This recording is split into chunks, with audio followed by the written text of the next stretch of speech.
but the International Marxist University has only just begun.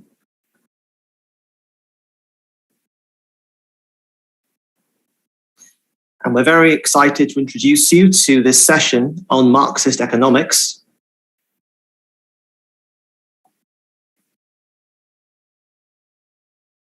Entitled The Labour Theory of Value, The Origins of Marxist Economics.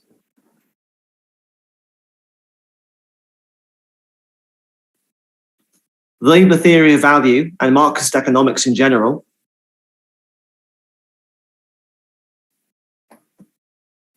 are one of the cornerstones of Marxism.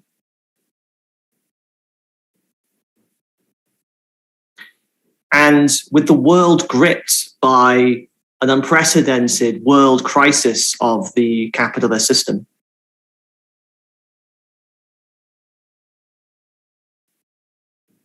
it's all the more important to master Marxist economics so that we can understand where this crisis comes from.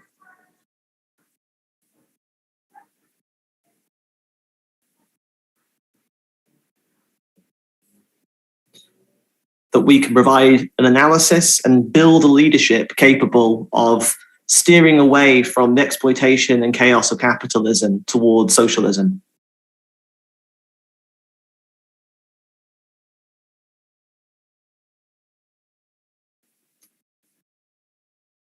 And I'm delighted to introduce our speaker who will provide the introductory remarks for this session.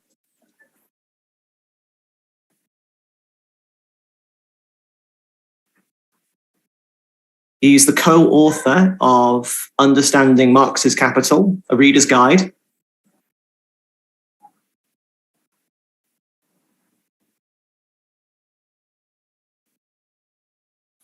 Which is available to purchase from Well-Read Books. And is a really invaluable starting point for anybody trying to conquer the Marxist classic Capital.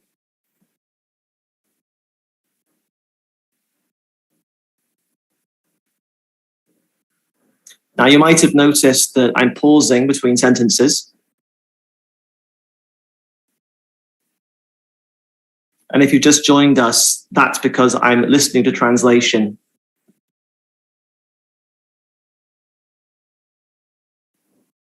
Because this session, along with all the others for the IMU, is being broadcast to people all over the world with different languages listening in.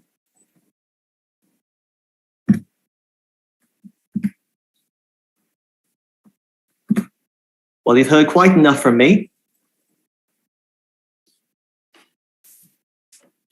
So I'm now going to introduce Rob. And Rob, take it away. Well, comrades, this capitalist crisis is affecting the lives of people everywhere.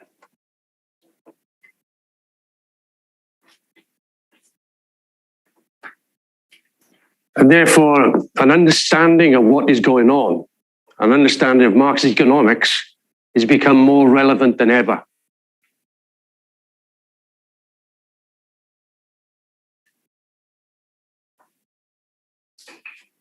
And central to this understanding of Marxist economics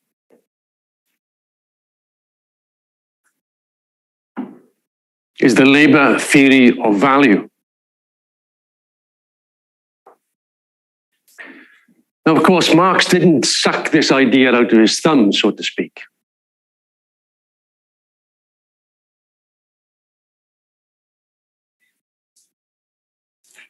In fact, one of the foundations of Marxism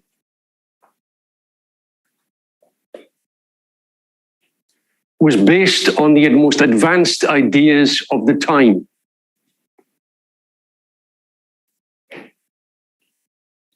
And this also applies clearly to economics. And the most advanced ideas at that moment were the ideas of the bourgeois classical economists.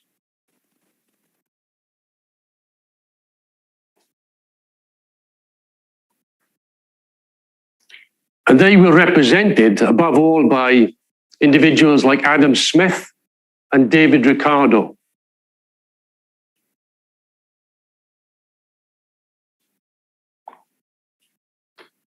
And these were, although bourgeois economists, were extremely serious economists.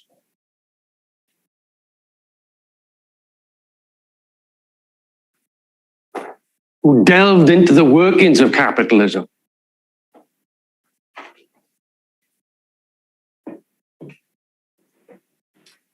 And it must be said that they stand up as giants compared to the so-called economists of today.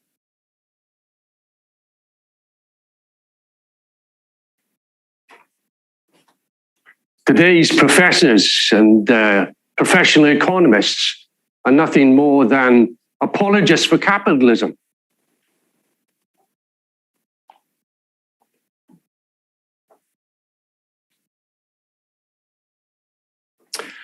While the school of bourgeois classical economy made enormous advances in understanding the laws of capitalism.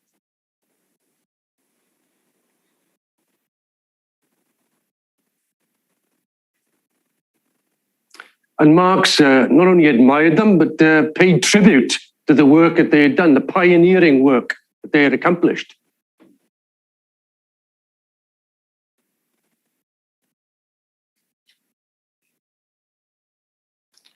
But Marx was able to not only understand them, but to deepen and develop these ideas and draw the necessary conclusions from them.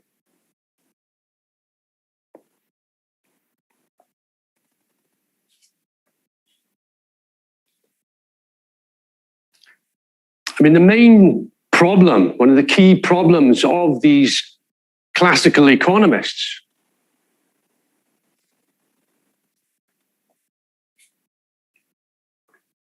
is that they viewed capitalism as the pinnacle of society.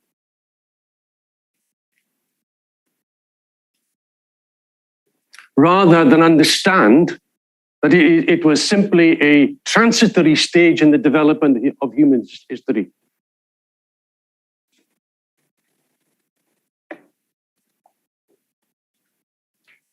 And as a consequence, Marx carried out a thorough critique of this school of thought.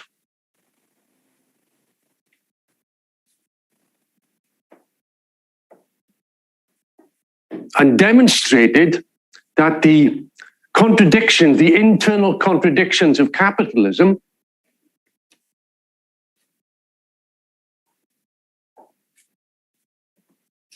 were precisely the seeds themselves that were preparing a downfall of the system.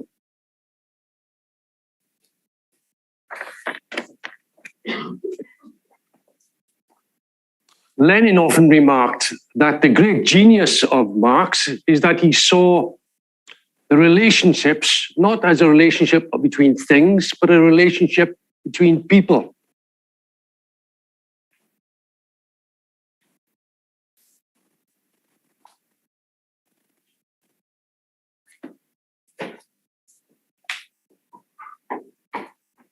And ultimately, this is a relationship between classes.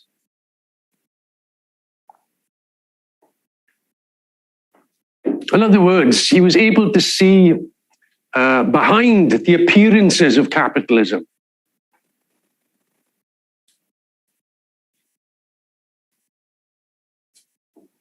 And was able to discover the real relationships behind this veil, behind this mask.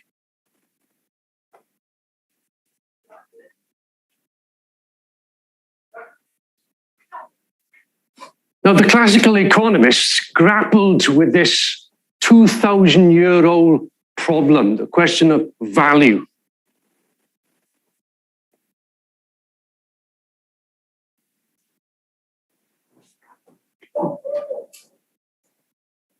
What is value? How much is something worth? And how do we determine the value? And it was the investigations of this bourgeois classical economists who discovered this theory, this labor theory of value.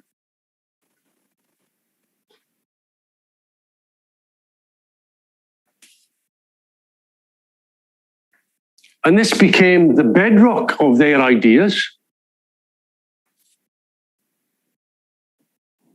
and also became the bedrock of Marxist understanding of capitalism.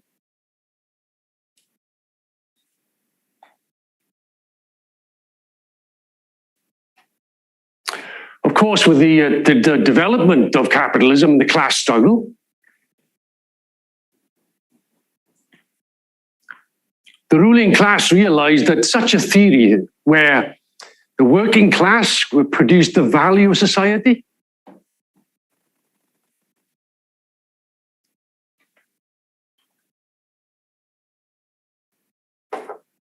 was an extremely dangerous theory as far as they were concerned.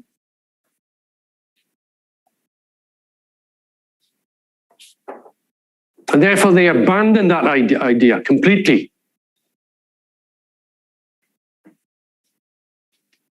And embraced the idea, subjective ideas about economics.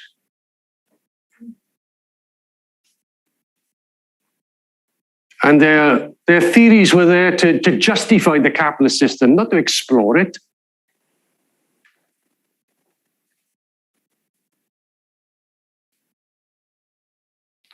Nevertheless, the labor theory of value is actually the answer to this riddle.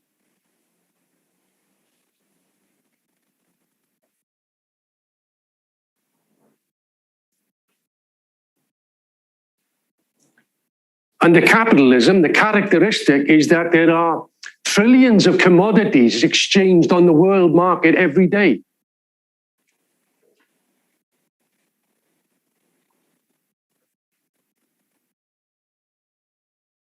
And yet there is no plan, there's no preconceived idea.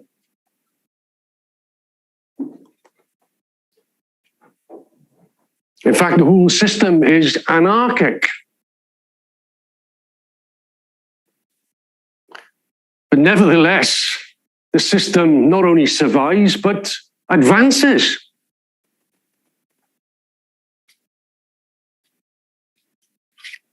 And the reason for this, it is regulated by this law of value.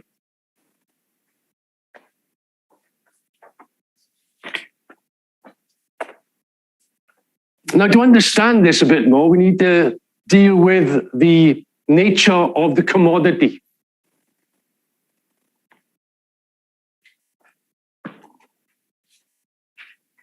Because as Marx explained, that the commodity is the cell of capitalism.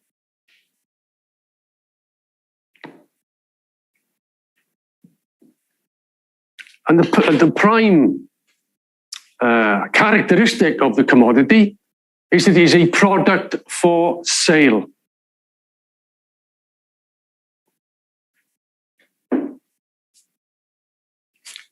And one of its essential features for it to be sold is it has to be useful.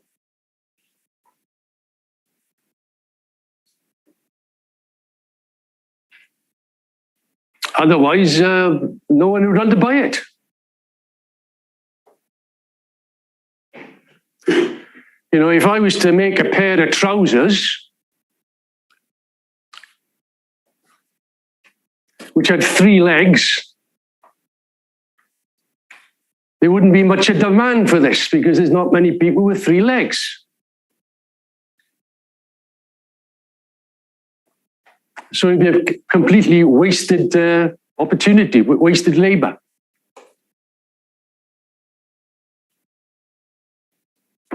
Or if you made a bicycle with square wheels, it would be completely useless. So the fact that a commodity must be useful is essential.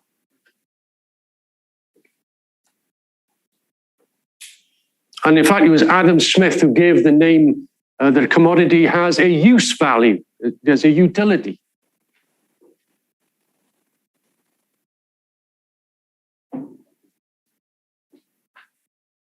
And of course, the use value of a chair is to sit on it.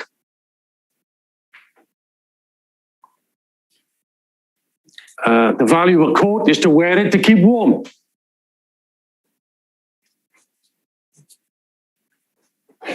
And the use value of drinking a pint of beer is to quench your thirst and feel happy.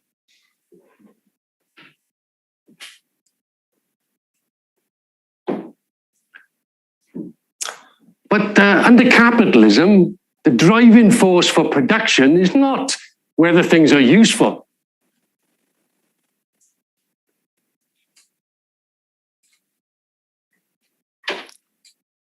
The driving force of capitalism is to make money.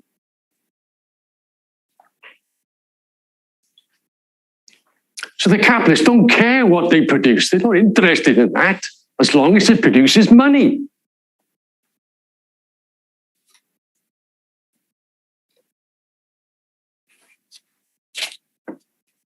So they could produce T-shirts with "I love Boris Johnson" on it.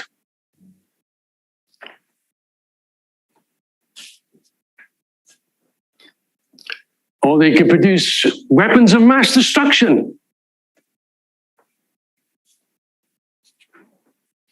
Doesn't make any difference as long as they can make profit at the end of the day.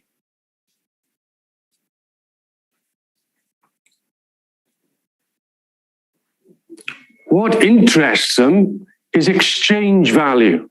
How much money they're going to get from producing something.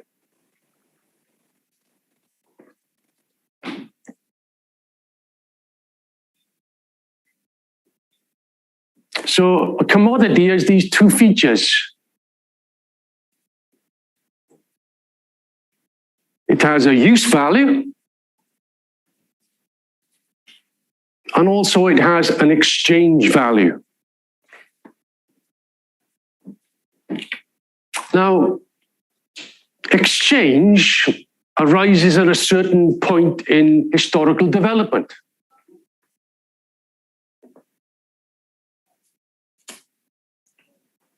It emerges when there's a division of labor in society.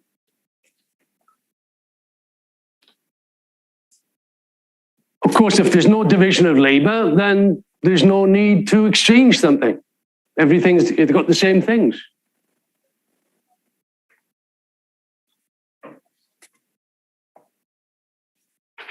But as soon as you've got a division of labor, then things have to be changed one for another.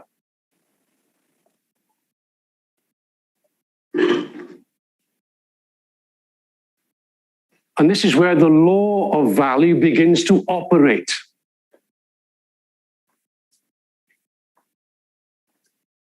Of course, in a system of barter, you can have a baker, for instance, who has bread, who's looking for a pair of shoes.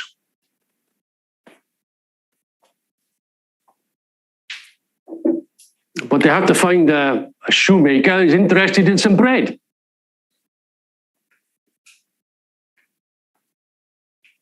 Before an exchange can take place. So obviously, given that inconvenience,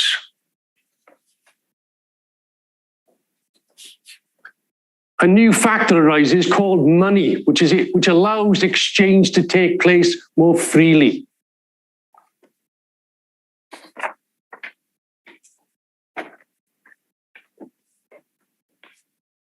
This money becomes the universal equivalent. Basically, it allows exchange to take place.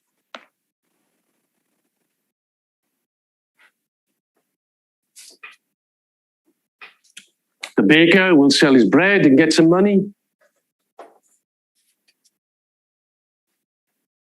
And then use the money to buy shoes if he needs shoes.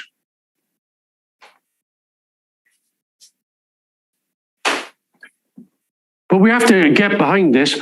How much bread, that's the point, is needed to exchange for a pair of shoes, even if you use money?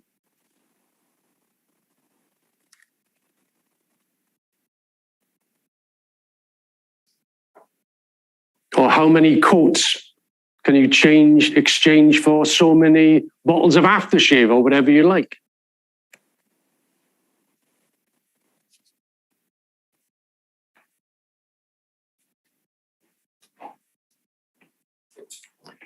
And it was the classical bourgeois economists who realized that there's only one common property to commodities.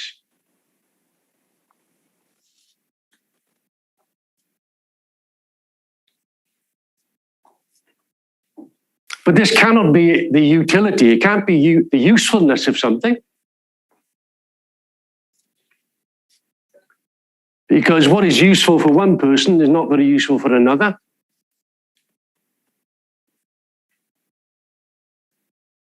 And you've got things which are necessities, which are extremely useful, but do not attract much of a price.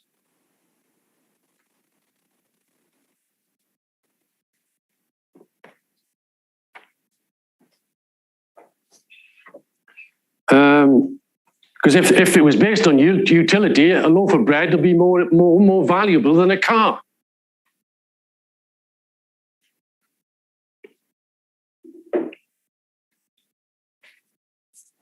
It was Adam Smith who explained water and air are abundantly useful.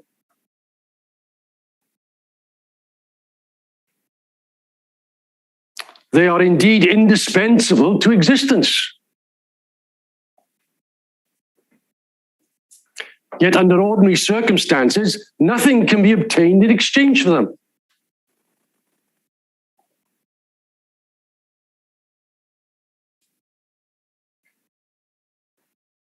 Gold, he says, on the other hand,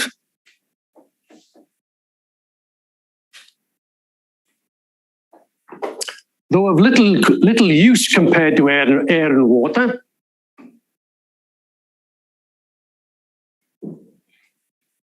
will exchange for a great quantity of other goods.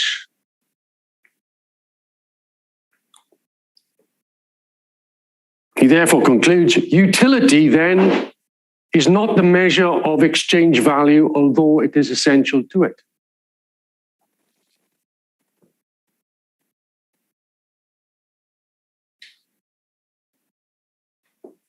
So what is the common property held by commodities?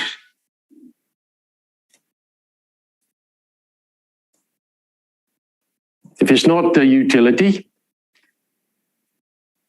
it can't be color, it can't be weight, it can't be size, because all commodities are different.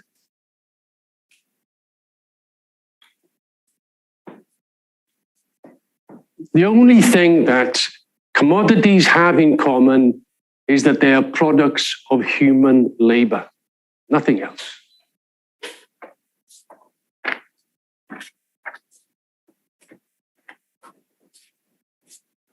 As Adam Smith again explained,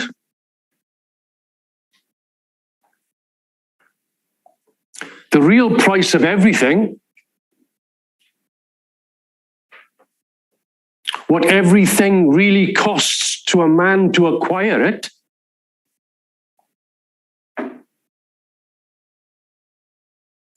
is the toil and the trouble of acquiring it.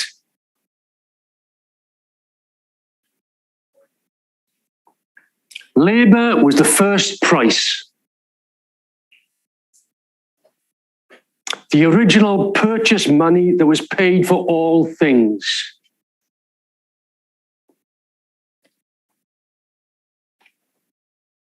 Then he goes on to explain, it is natural that what is usually the produce of 2 days or 2 hours labor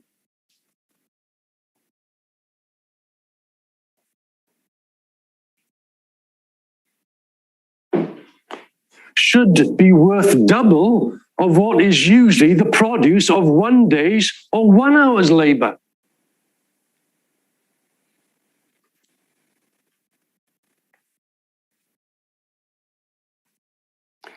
So therefore, according to these classical economists, the amount of labor contained in a commodity determines their value.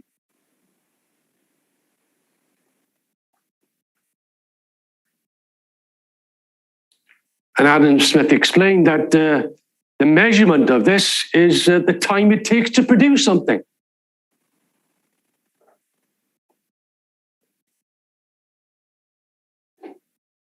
Therefore, for these economists, the classical economists, value was not a subjective thing, something you thought of.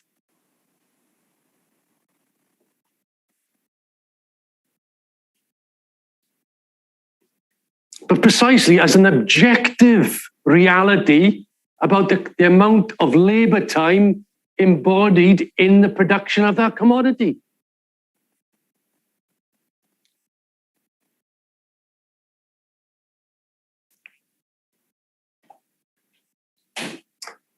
Just as an aside, I thought I'd clarify one point.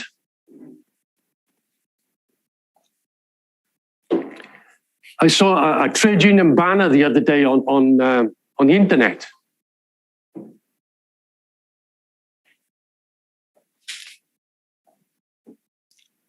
Which said, labor is the source of all wealth.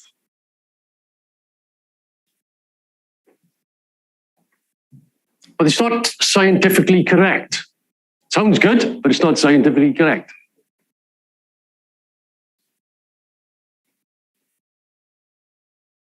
Because nature also provides the raw materials which labor works on in order to develop use values, to develop products.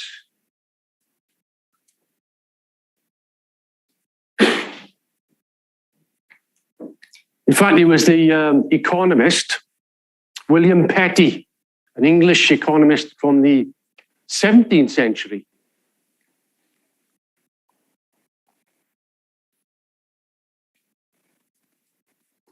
who said that labor is the father of wealth, but the earth is the mother of wealth.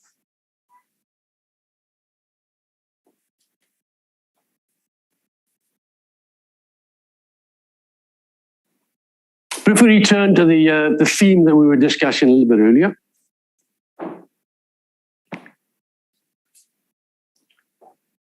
I mean, workers have got different skills and they produce different things.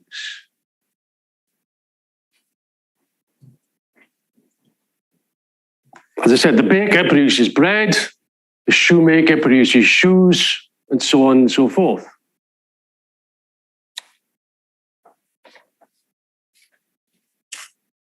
What these items are products of concrete labor.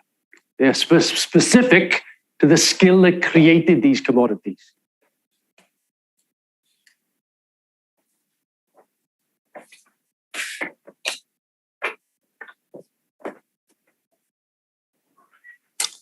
But the labor of workers can be looked at in a different way, from a different angle.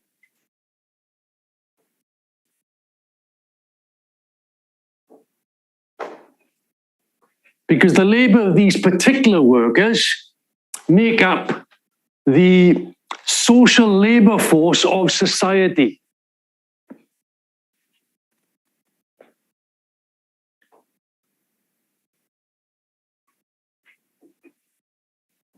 Whose collective efforts fulfill the needs of that society.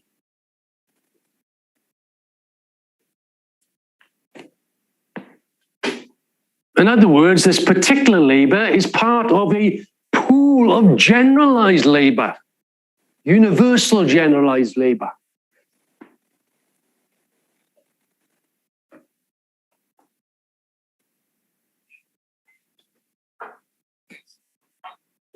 And this is a particularly important concept to understand.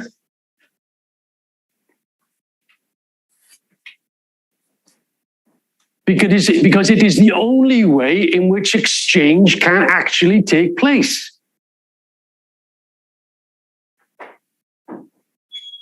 You know, each commodity needs to be exchanged and compared with another commodity so it can be exchanged.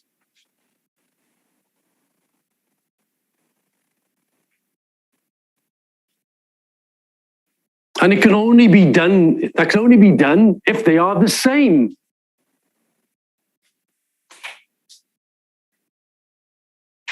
So if everything is reduced to generalized labor, then there's no problem about exchange because it's only certain amounts of generalized labor.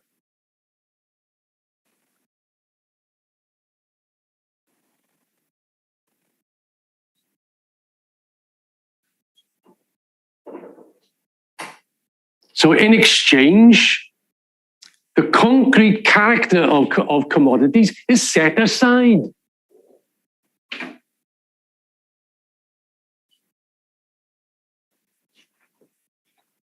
I suppose you could say, like, you go in a supermarket and you want to buy certain things. You want to buy an apple, an orange, a pear, a pineapple.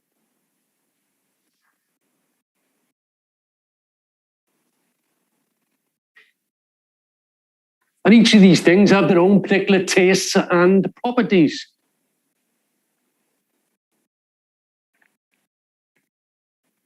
But we can generalize it. We can say it's so much fruit.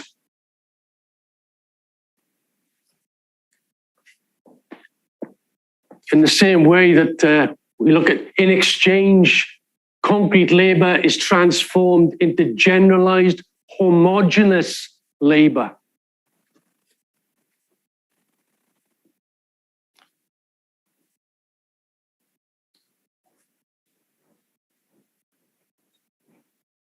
Of course, there has been objections from bourgeois economists. Oh, what about labor theory of value? What about lazy workers?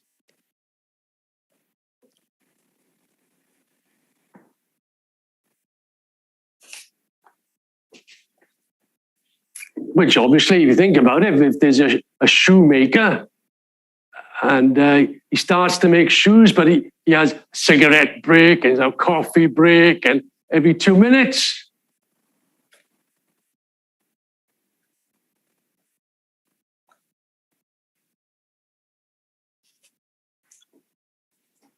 Obviously, that shoemaker doesn't make as many shoes as the guy next door who's working all the time, making shoes.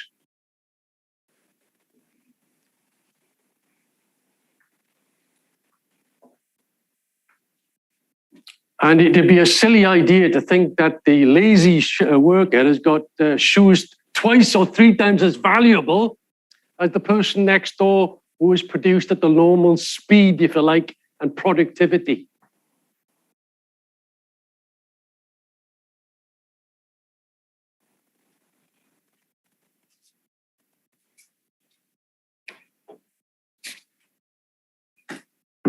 But you don't have to take my word for it. If you tried to sell those shoes on the market and was asking, instead of £10, was asking £30 for them, you wouldn't sell them. It'd be wasted labor.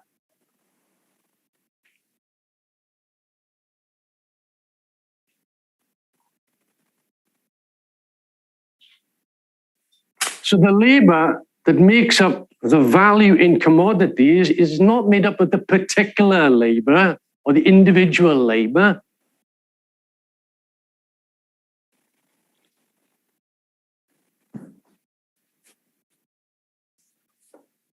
But is made up from socially necessary labor.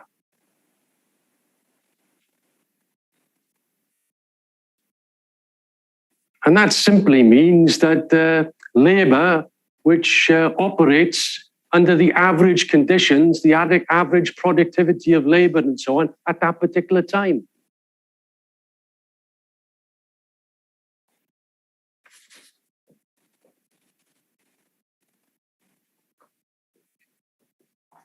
Of course, there are workers with different degrees of skills. There are skilled workers, semi-skilled workers, and unskilled workers.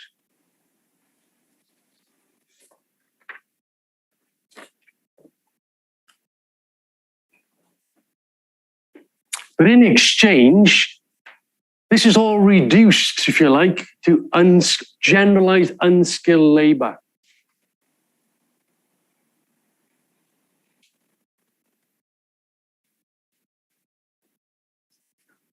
Skilled labor simply becomes multiples of unskilled labor then, that way.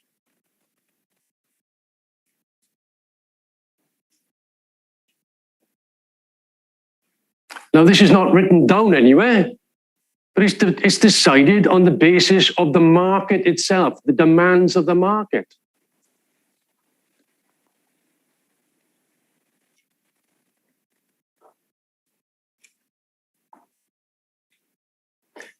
Clear on this, in this market, the total buying power of society is supposed to buy all the commodities that are produced.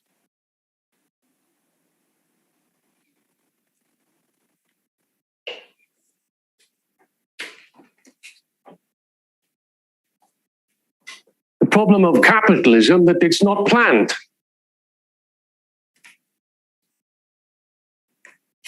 And therefore, very often, there are commodities which are unsold on the market.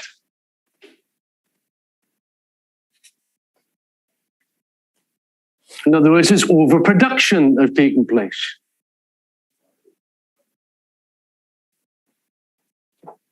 And what it means is these excess commodities weren't socially necessary under those conditions of the market.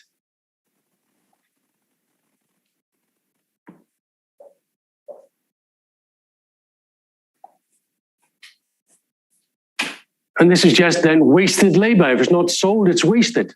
It was never wanted, it's not needed.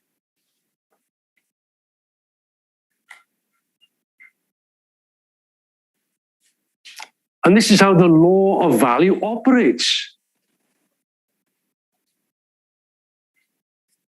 It sifts out on the market which commodities have got the necessary labor time involved in their production. It sifts out what is needed and what is not needed.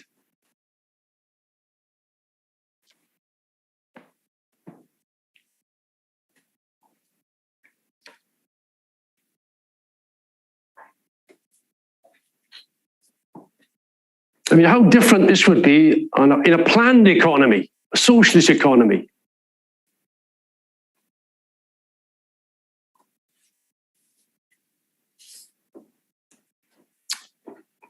Because we would ascertain the needs of society, there would be no overproduction.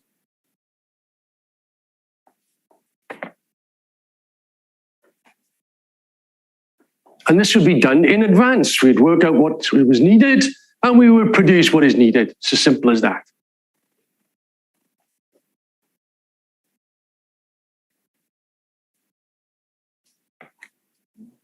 Well, under capitalism, the law of value only operates after production is taking place and spewed onto the market.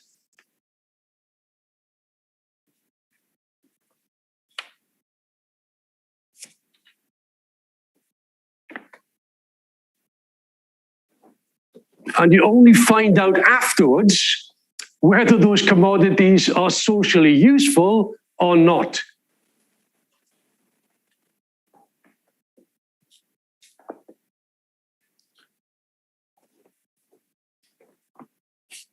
I think this also brings into the fact that this concept of value is an historical category.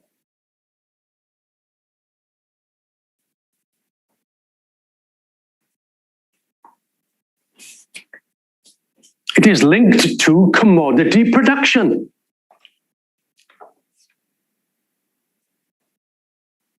But commodity production didn't always exist.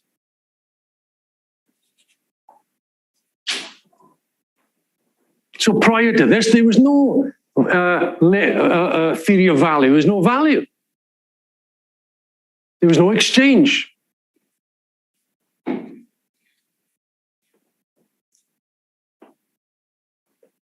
And likewise, under socialism, this law of this value will cease to operate.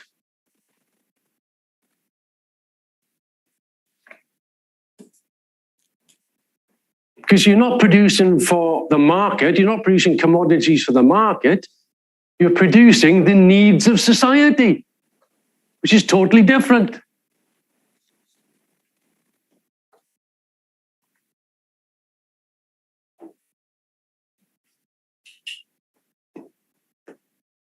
And of course, there's going to be a massive development of the productive forces under socialism,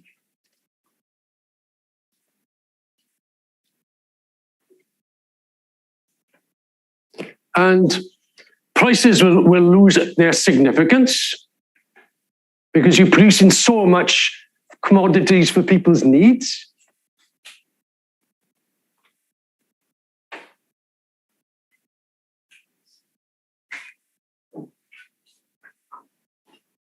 As you know, you reach the higher stage of socialism, of communism, there won't be any money. Money will just have withered away.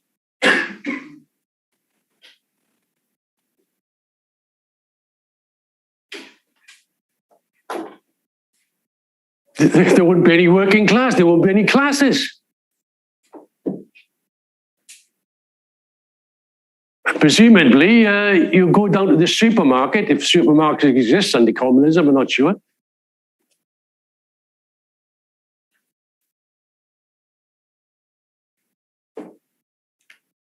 And there won't be any prices, you just take what you need in order for what you want for that particular week or whatever.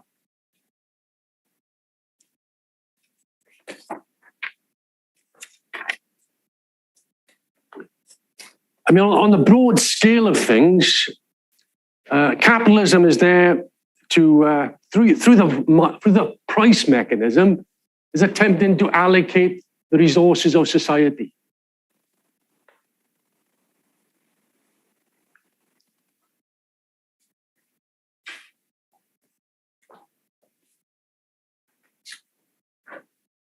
But of course, this is based on profitability. In other words, what is demanded, what there's a demand for, what there's a scarcity for, then capital will flow into that sector because it will be more profitable.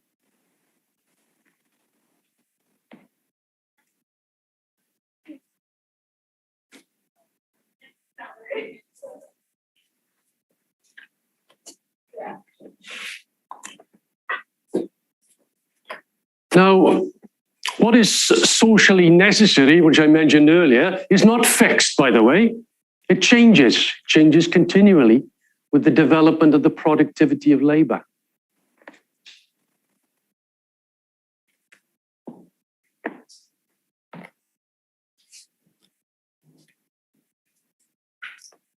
Take the example of computers, for instance, which is quite a good example.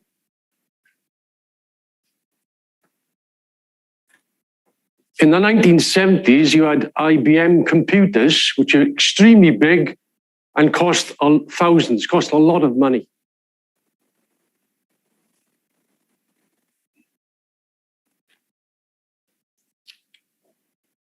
And the reason why they cost a lot of money is that they contained a lot of labor time in their production.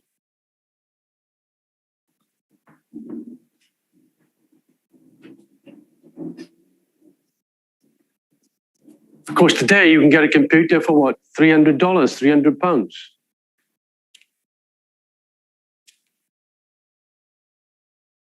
The value has come right down because the amount of social and necessary labor involved in them has got less and less and less.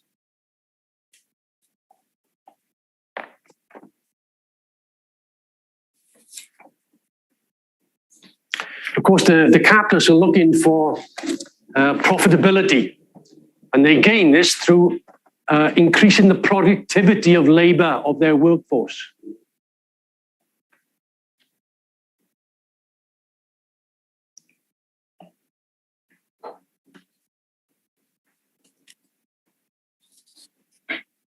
They're constantly trying to reduce the costs, if you like, wage costs, in order to increase their profitability.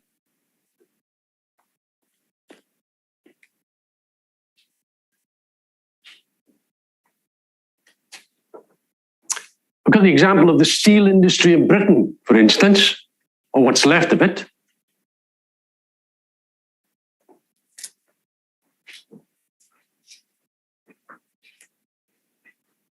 In the early 1970s, there were 325,000 steel workers in Britain.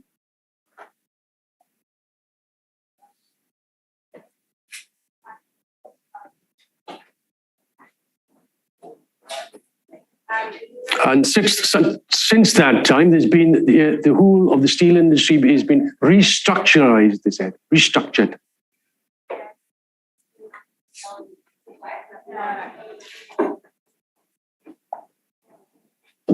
And although the total production has gone down by half, they only produce half of what they did in 1970.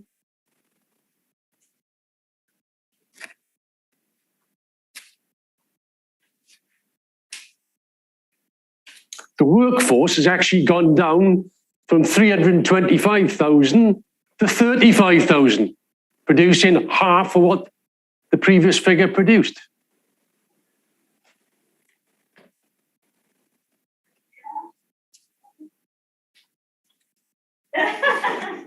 Yeah, no, I think there was. And this works out roughly at about 500% increase in the exploitation of the steel workers over those years.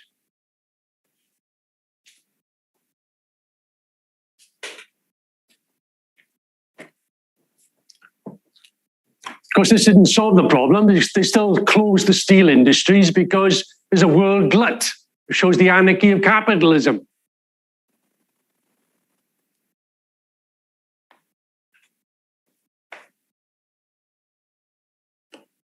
There was another point we should perhaps grasp as well. I mean, Adam Smith used the term that value was the natural price of a commodity.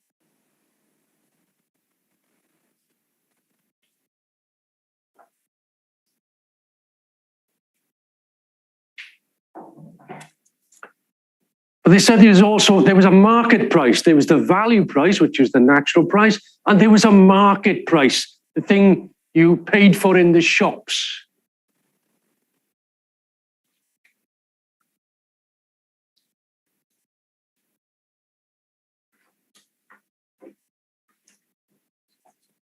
But the market price would fluctuate because of the law of supply and demand.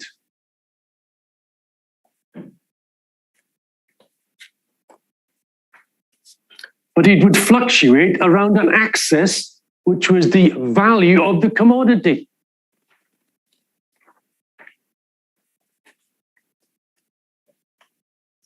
And that's why Marx wasn't interested in market prices.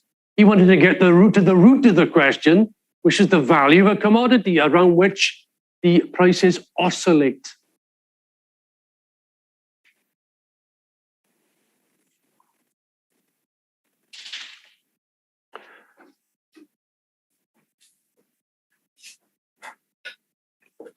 And whatever the value, if you like, or whatever the supply and demand, rather, of the commodity, there will always be some commodities far more expensive than others, more valued than others.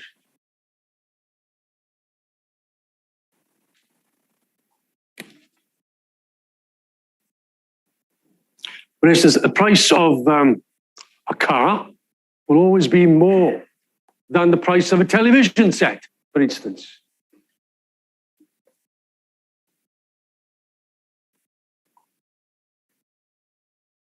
Because the car represents a higher amount of socially necessary labor time employed in its production.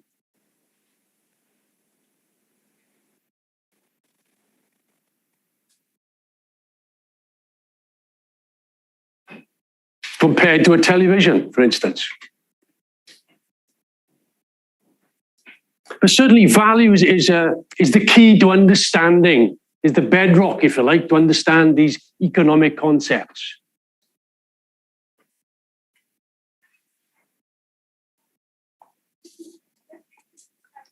Because it's the increase in the productivity of labor which results in the fall of prices in reality.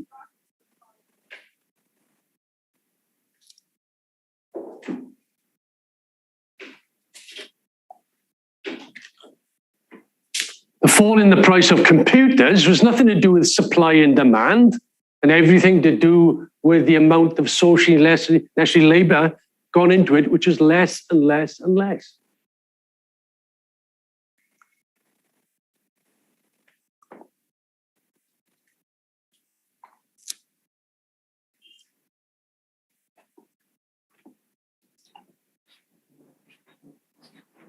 course, you can have monopoly prices. Monopolies do exist, and they can keep prices artificially high.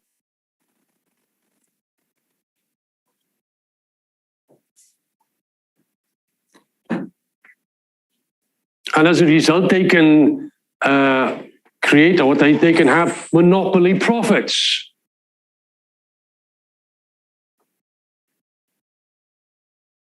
Which is higher than the average rate of profit across the economy.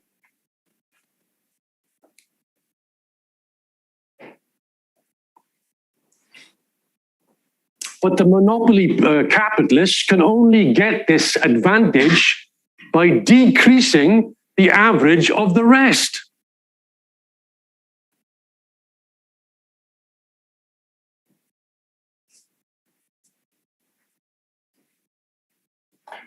In other words, the total values of society remain the same. They've just been redivided, that's all.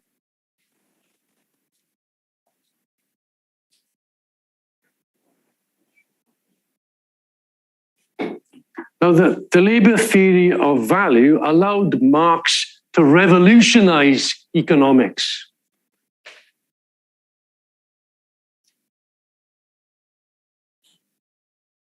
And above all, it laid the basis to understand this concept of surplus value and where it comes from.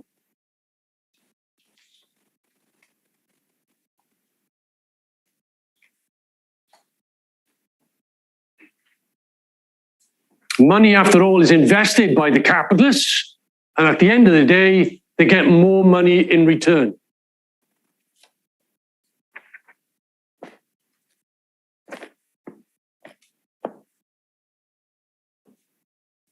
But how is this magic, in inverted commas, performed? How can this miracle be performed?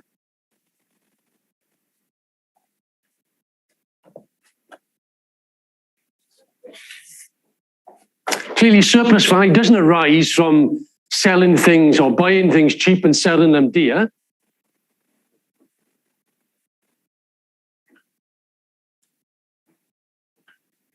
Because if everybody did this, no one will gain out of it. There'll be losers and people who win, but at the same time, the same value would exist in society.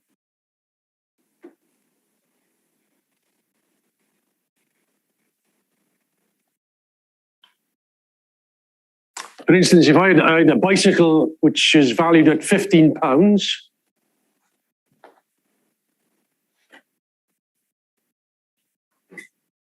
and I exchanged it for a table worth £5,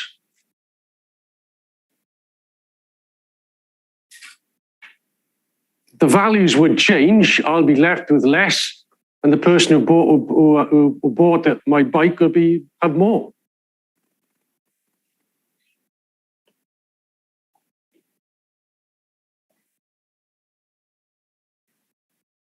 But the total value of £15 would remain the same.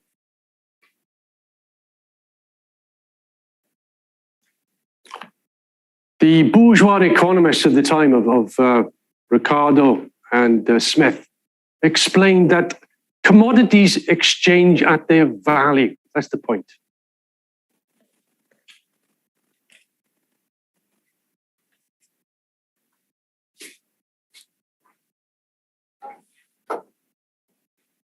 And the value of the commodity is determined by the amount of socially necessary labor time employed in making it.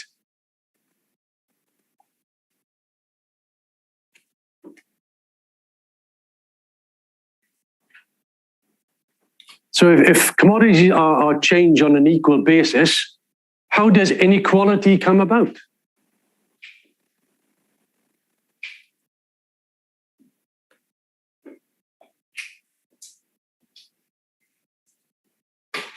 And it was Marx who discovered this idea, this brilliant idea of surplus value.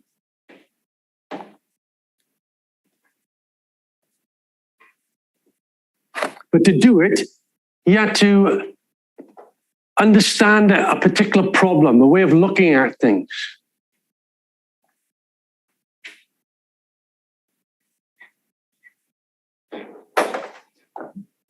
above all, what did the worker sell to the capitalist?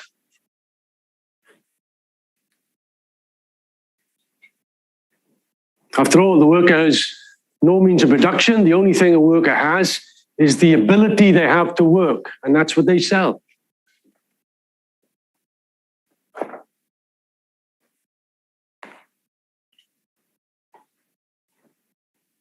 But the classical economists thought that the worker sold his labor to the boss, which is not true.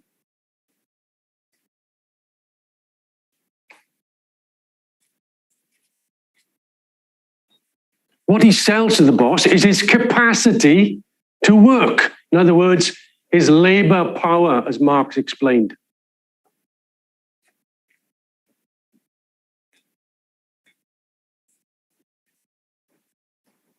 And the capitalist pays for this labor power at the value of labor power and takes it to his factory in order to make it work for him.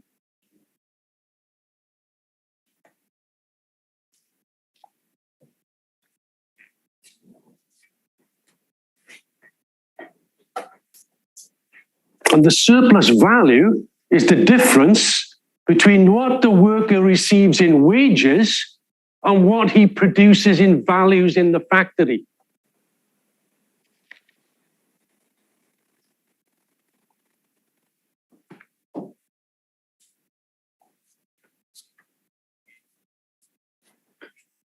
The worker gets the going rate for wages.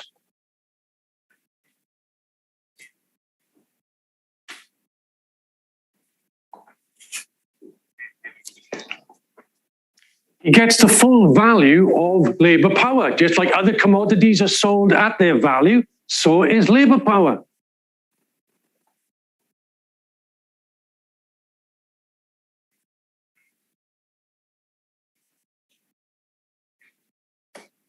But what is the value of labor power? It is the cost of producing the commodities that will keep the worker alive for the next day's work.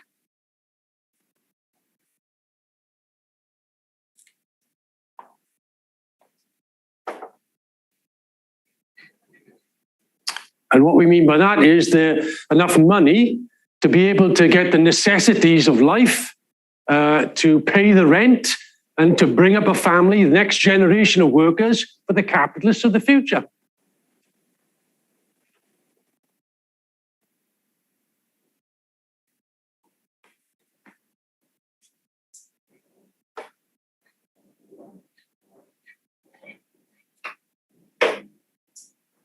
So the worker is not robbed because he gets paid the full value of his labor power.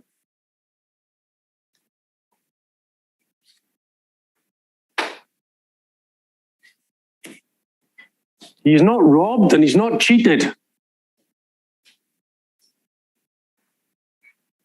Labor power is paid in full. What he doesn't get is the full fruits of his labor.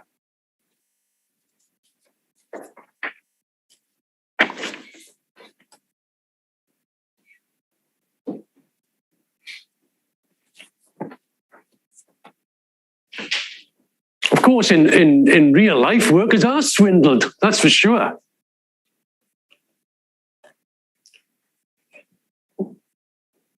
You know, they're forced to work unpaid overtime.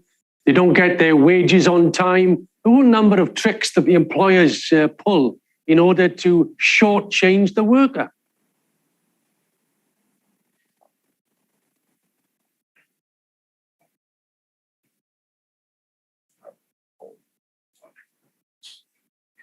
But that's not the main point as far as we're concerned. The main thing is that the worker receives the full value for his labor power.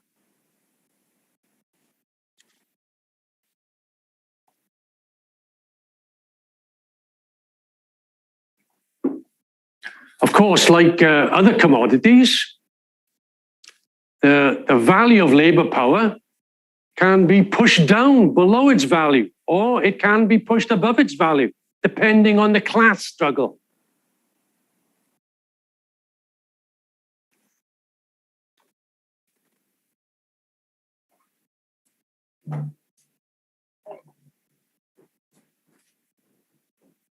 I mean, there was an example not so long ago, probably still exists, of women textile workers in Leicester in the north of England.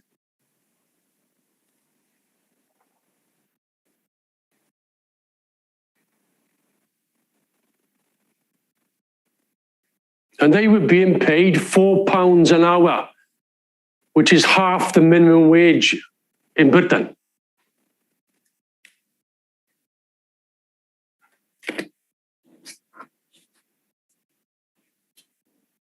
So that was clearly below the value of their labour power.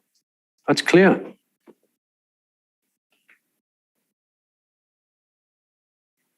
And in many countries, particularly what they call third world countries, many workers are receiving well below the value of their labour power.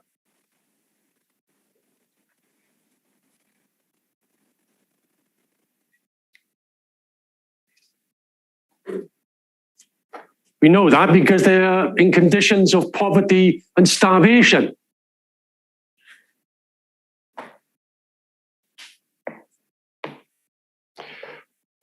The classical economists were very confused about this idea of labour and what the workers sold.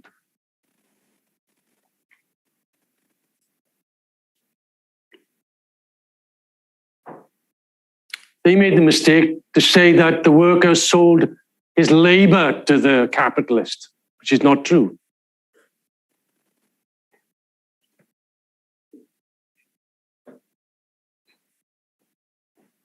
I mean, labour is the process of work.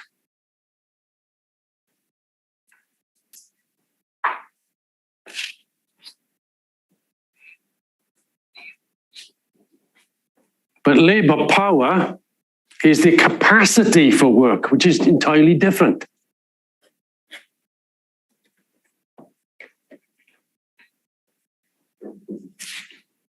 And it was Karl Marx who discovered this difference, this secret of capitalist exploitation.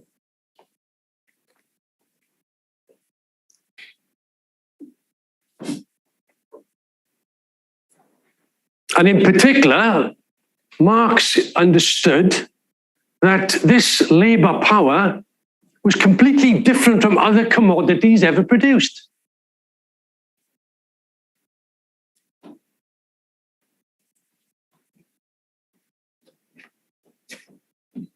In fact, this commodity dominated all other commodities.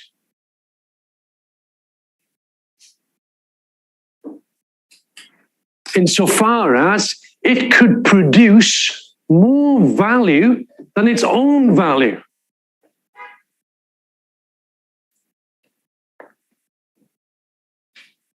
And no other commodity could ever do that. Only labour power.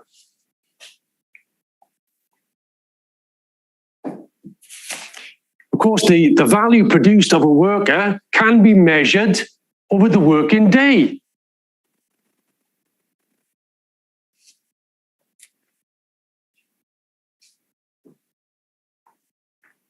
In an 8-hour working day, the worker produces 8 hours worth of value.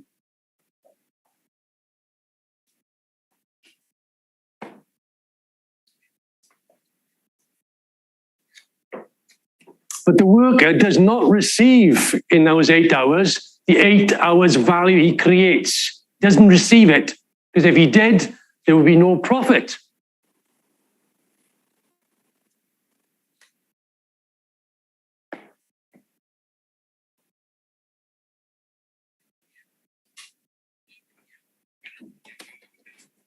In practice, the worker produces values when he goes to work that will cover their wages in probably the space of half the working day.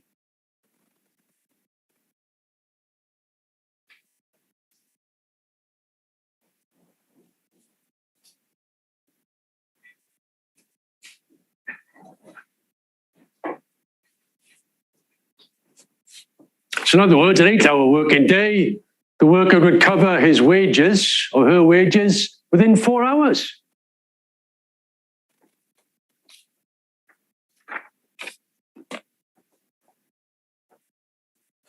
But within those 4 hours, they cover the wages, but after that, the worker then doesn't say, okay, I'm going home now, I've covered my wages.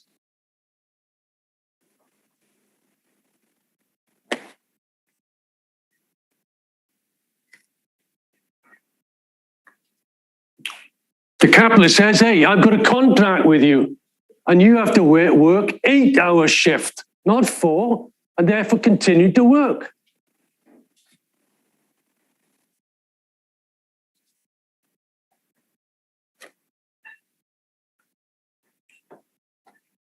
And it is in this extra 4 hours that surplus value is created and appropriated by the capitalist class.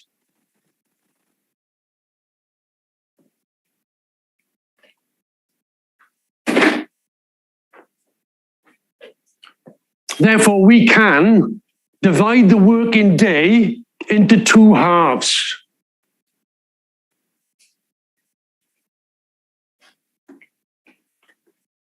The first half can be considered necessary labor time.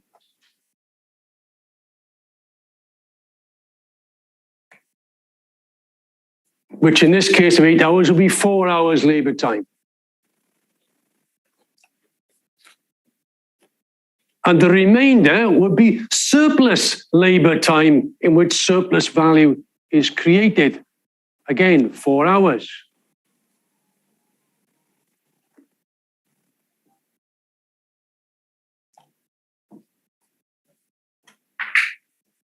And in the same way, whether it's the worker, the industrial worker under capitalism, or the slave in slave society, or the serf in feudalism, the working day is divided between these 2 things.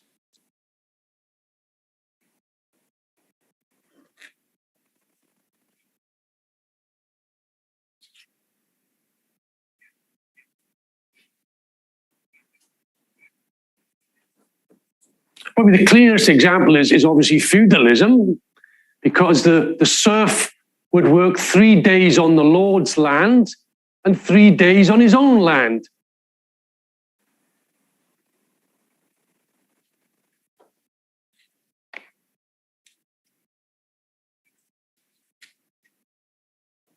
On his own land, he would get the necessities to bring himself and his family up.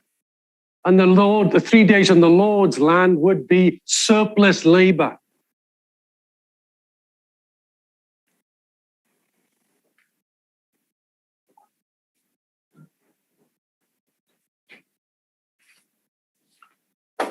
In the case of the slave, it does look as if the slave produces only surplus labor time. After all, he's owned by the slave owner.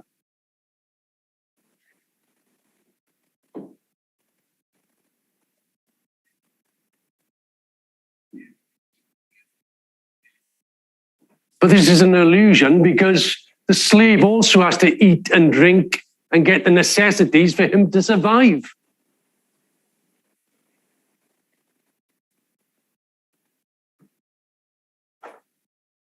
And however small it is, that's the necessary time that he needs to get the necessities for himself, and the rest is surplus labor.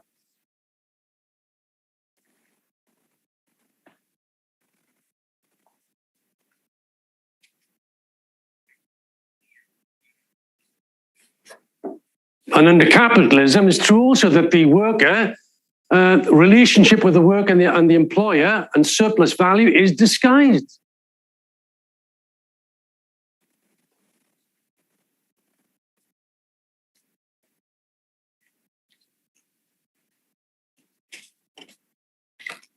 The illusion is created that the worker receives the full value of his labor, which is not the case.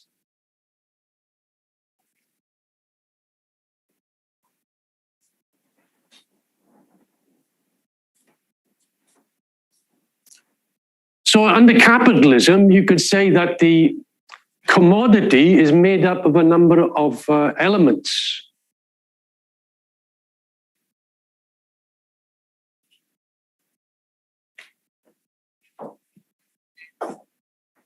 When the worker goes into the factory, he uses the machines and the raw materials to produce products, to produce commodities.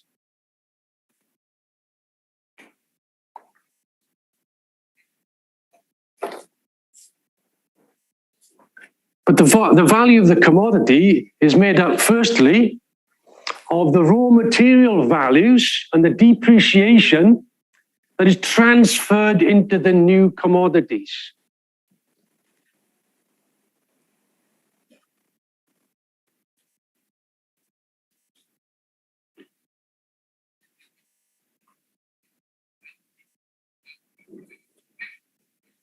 Of course, raw materials which are completely used up in the production process are transferred completely into the new product.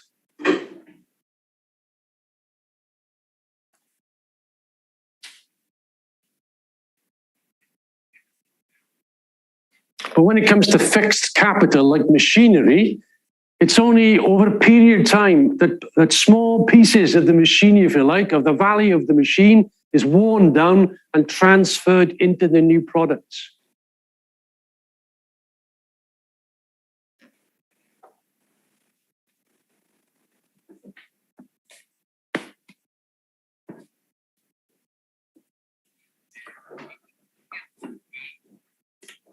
Perhaps it will take 10 years for a machine to be worn out.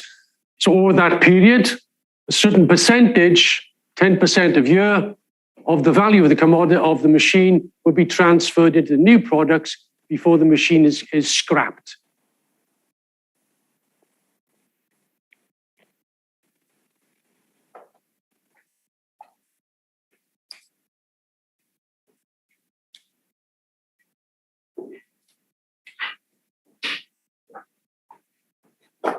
So you've got a value which is being transferred, but then you have new value created by the labor of the working class in the factory.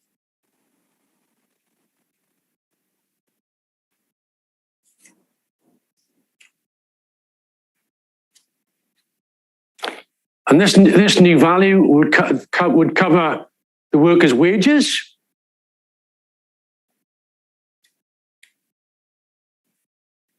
and new value would be created, which would be surplus value that would be taken by the capitalist.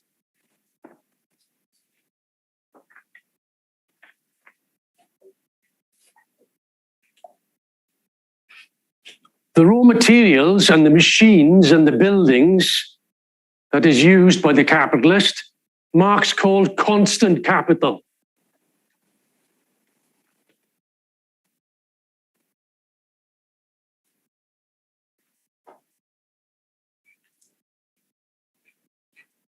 It was constant insofar as the value is simply transferred from the old stuff into the new product.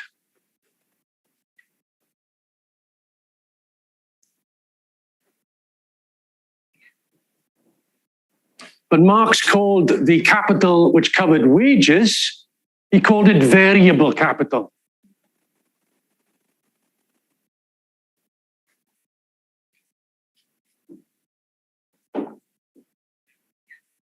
And the reason why he called it variable is that it's the part in which new values are created.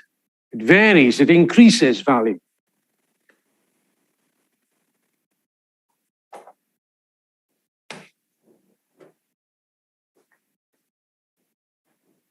In one sense, the machinery and the raw materials and the building, that's dead labor. That's made by workers in the past, just come forward into these areas. It's dead labor, old labor.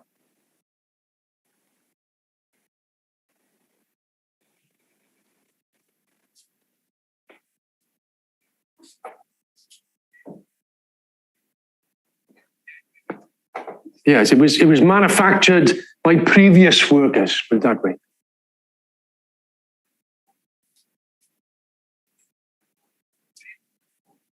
And Marx called variable capital living capital, as opposed to dead capital.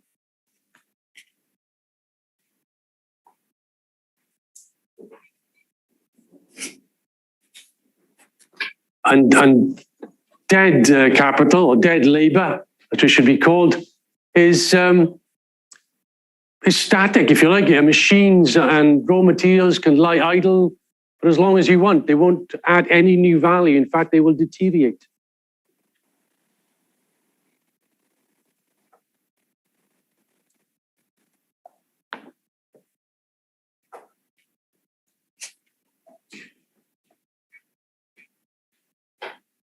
But as soon as you apply living labor to this dead labor, to the machines, then it comes alive and it produces new values and surplus value.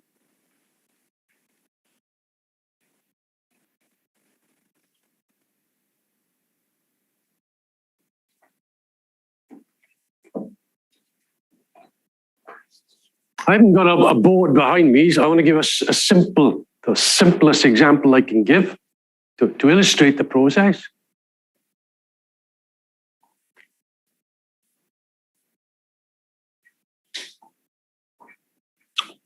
If we assume that the capitalist has a total value of £100,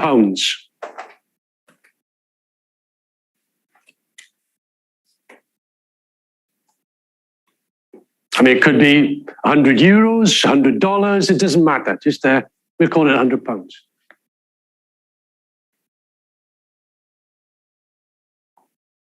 Where constant capital, the investment in constant capital, is made up of £90, whereas the investment in wages is £10.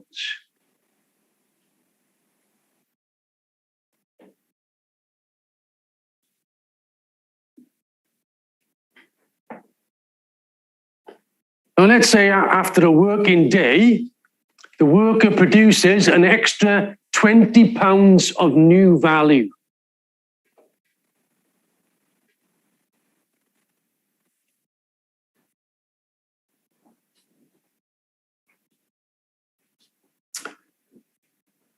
£10 of that £20 would cover his wages, and the other £10 would be surplus value.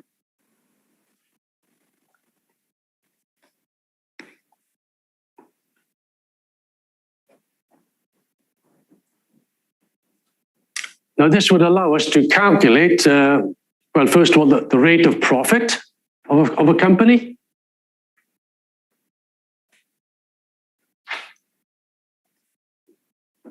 And the rate of profit can be calculated by the surplus over the total capital employed.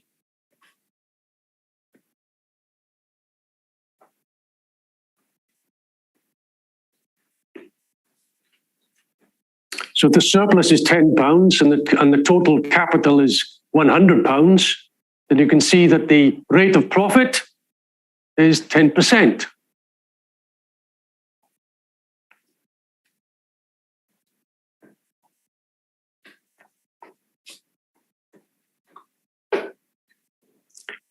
But we can also calculate the rate of exploitation, or the rate of surplus value, as Marx explained. How is the worker exploited? What is the degree of exploitation?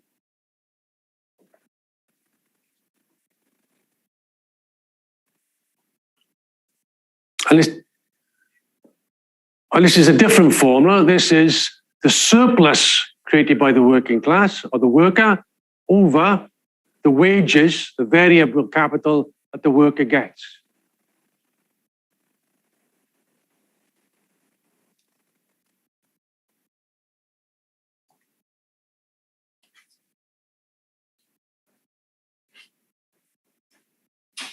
So the surplus of 10 over the wages of 10 will give you a rate of exploitation, or a rate of surplus value, of 100%.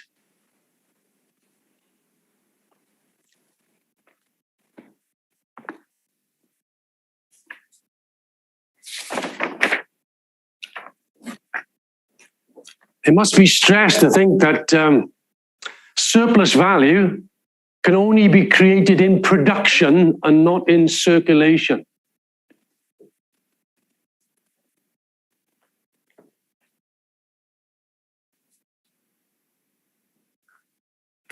In fact, profit is nothing more than the unpaid labor of the working class.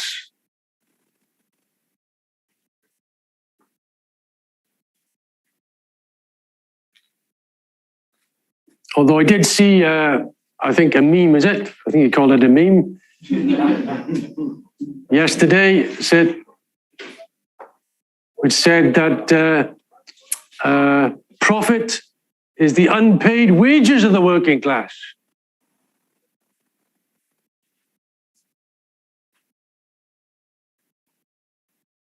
Well, I'm afraid that's false. You know, the working class receives wages which are negotiated, which are the basis of, it receives the full value of his wages, as we said before.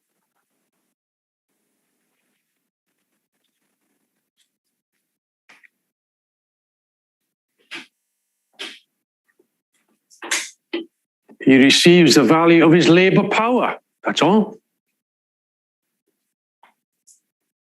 And he's not robbed, it's an equal exchange. So the correct formula is that profit is the unpaid labor of the working class, because he's not paid the full fruits of his labor. He's paid wages, but not the full fruits of his labor, which is different.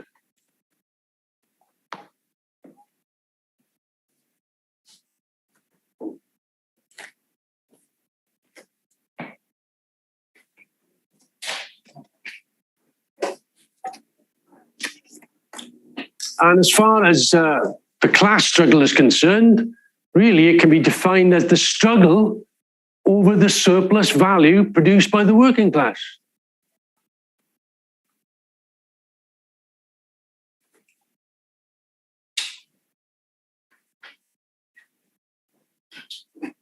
And if the worker gets more wages in striking against the boss will simply get less profits, as simple as that.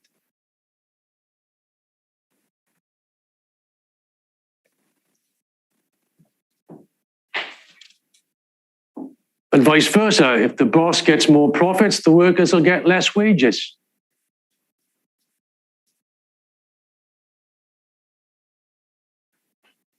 Of course, this poses a contradiction for capitalism, because the worker is the producer, but he's also a consumer.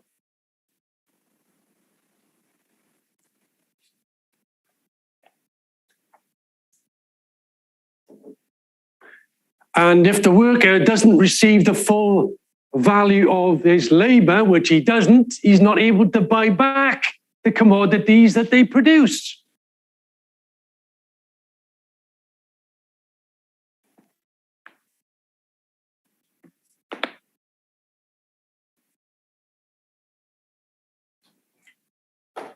But the capitalist system obviously overcomes this problem, otherwise it would collapse on day one.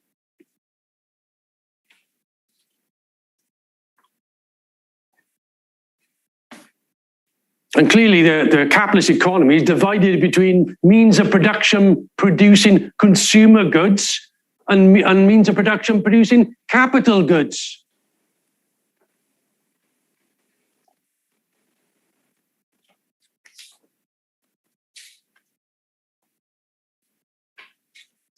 And of course, the workers don't go around buying iron ore, for instance, or coal, or other such stuff.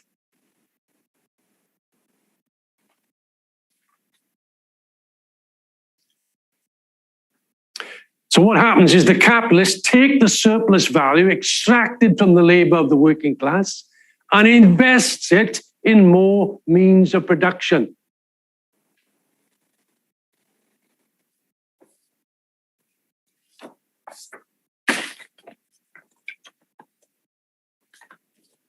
This leads obviously to greater and greater amounts of constant capital in relation to variable capital. In other words, more machinery, more factories, more productive forces.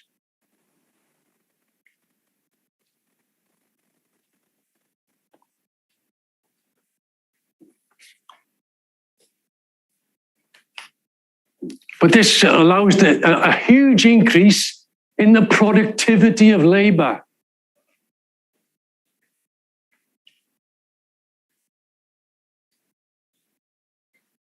I mean, 100 years ago, you probably have 100 laborers with a spade to dig a hole which is a mile long, and it would take them 2 weeks.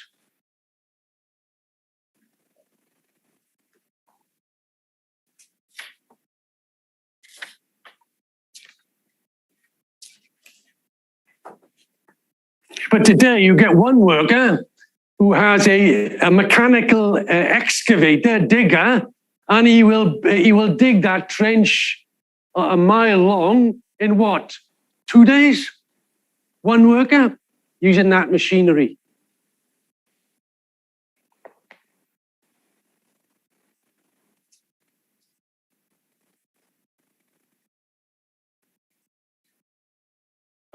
The problem is that 100 years ago, even at today's prices, a shovel cost £10. So 100 shovels, £1,000.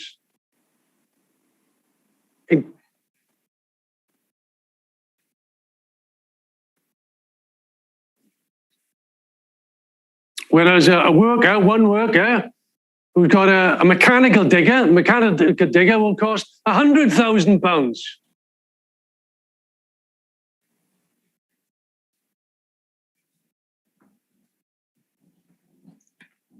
But that one worker will, at its elbow, have an enormous amount of constant capital, increasing the productivity of that worker.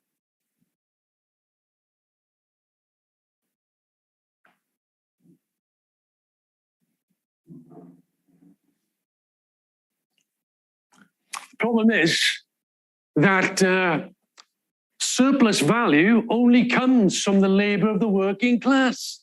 It doesn't come from constant capital.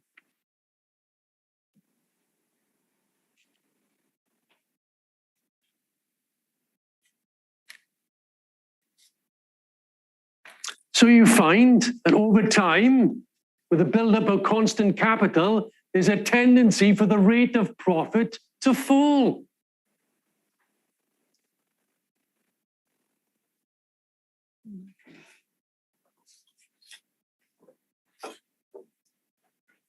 But the capitalists get around this, at least temporarily, by further intensifying the exploitation of the working class.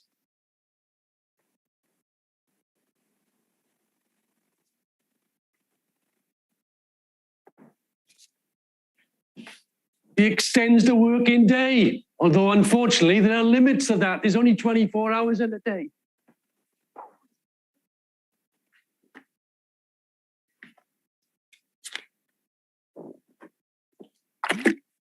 He'll speed up the machines. He will intensify labor.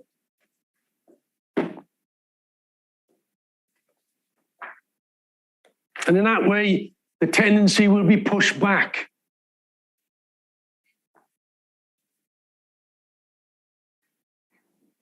But capitalism is an accumulation of industry, of technique, of the productive forces.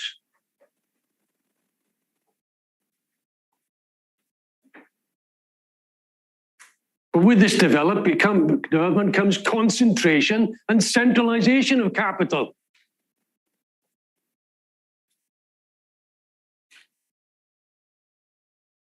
And from competition, you've now got monopoly capitalism.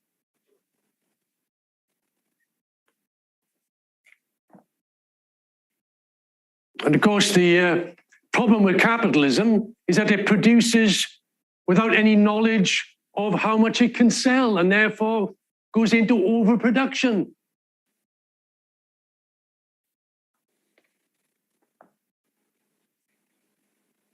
But it's not overproduction as far as society is concerned. Society needs a lot of things done, but it's overproduction for capitalist purpose of profit making.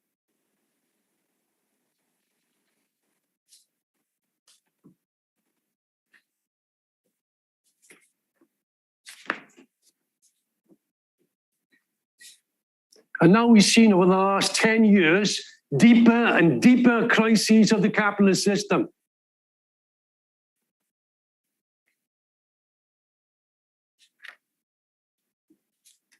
It's clear now that capitalism is reaching a complete impasse.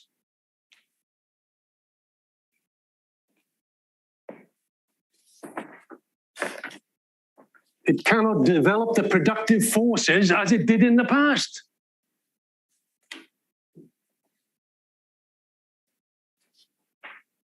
And there's a huge block now. The nation state and private ownership are a colossal barrier to the development of society.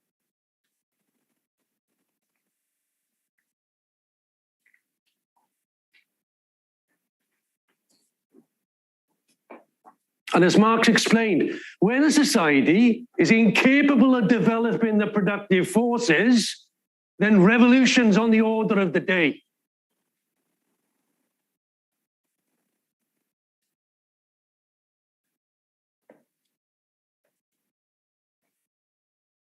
I mean, under capitalism, society is dominated by money and the tyranny of commodities.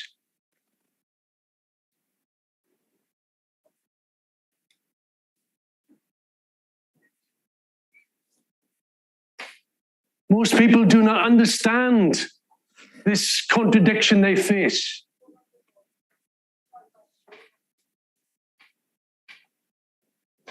This tyranny can only be ended where we have a planned economy brought in on a world scale.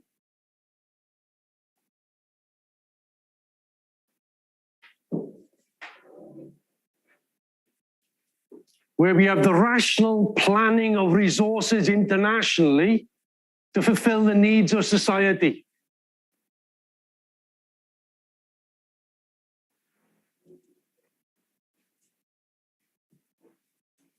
But that can only come about by the overthrow of capitalism by the working class.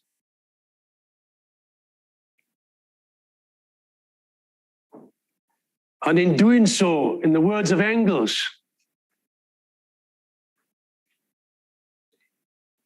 mankind will leap from the realm of necessity to the realm of freedom.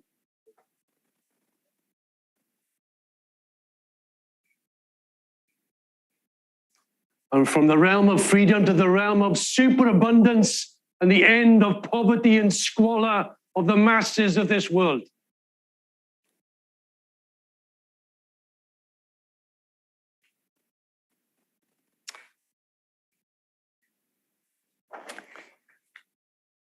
Right, thank you.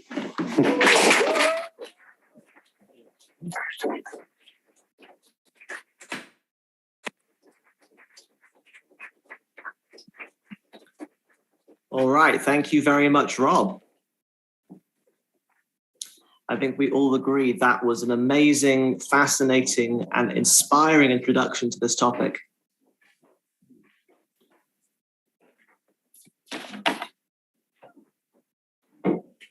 When the bourgeois say that economics is dusty and dull,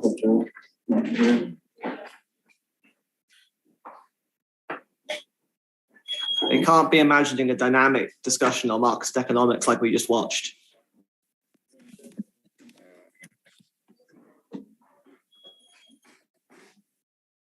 I'll now move to the discussion. The first speaker, who will be our only speaker before a short 10-minute break,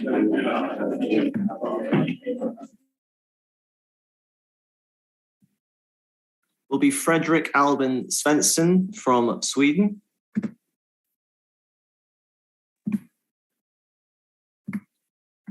So if he's ready, go ahead. Thank you, and thanks for the great lead-off. So revolutionary greetings from Stockholm, Sweden. All civilization so far has been based upon exploitation.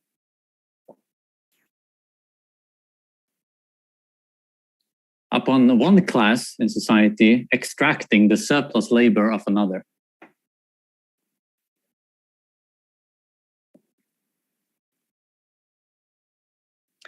And I think one thing is clear to most people.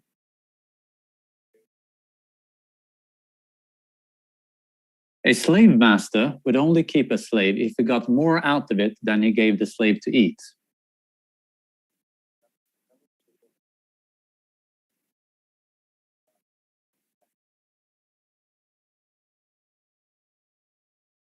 The slave must both reproduce the equivalent of what he or she consumes,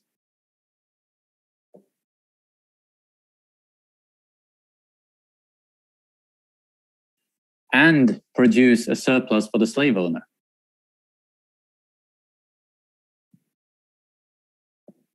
This is another way to say that the slave master only keeps a slave if he can exploit him or her.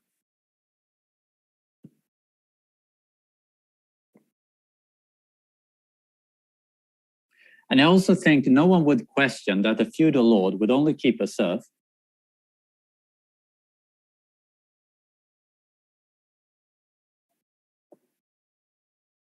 if the serf could produce more than he or she consumed.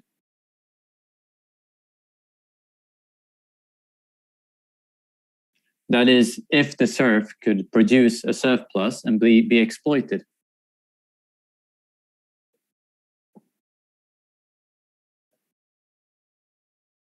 Now, as you know, under capitalism, the liberals indignantly deny that there is exploitation.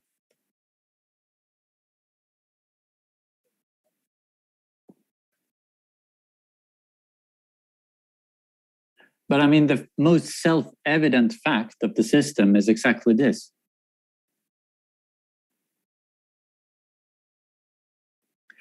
A capitalist only hires somebody if that person can produce more than he or she costs.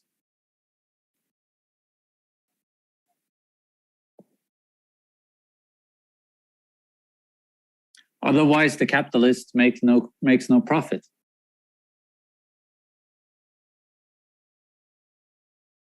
And Rob explained the details of this very well in the lead-up. The profit comes from the surplus labor of the workers, which under capitalism means the surplus value.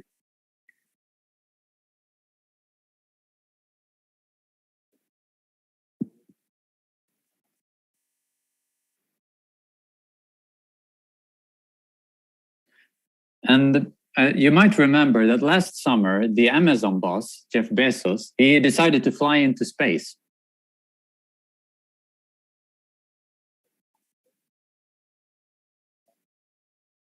And he did something unusual for a capitalist. He actually admitted where all his riches came from.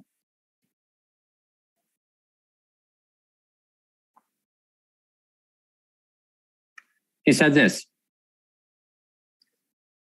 I want to thank every Amazon employee and every Amazon customer because you guys paid for all of this.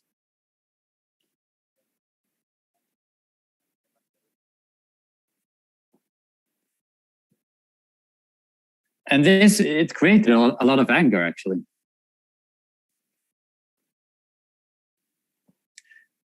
Because yes, it is true, like you said, they did pay, but it wasn't voluntary. It wasn't as if they bought him a beer on a pub or something.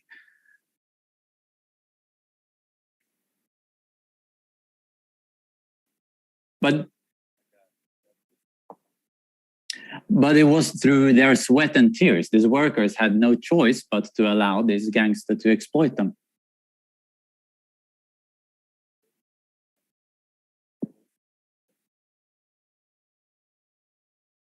And Marx, he wasn't the first one actually to note where the profits of the capitalists came from.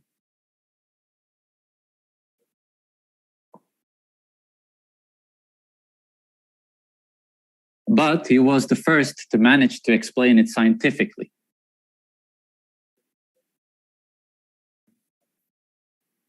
Five minutes gone. And what the Marxist economics really describes, it's not the economy in a narrow sense.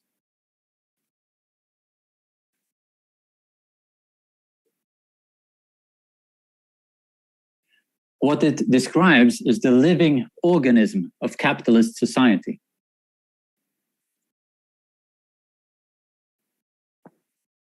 This is like the historical materialism for the world that we live in, with all its contradictions and all its struggles.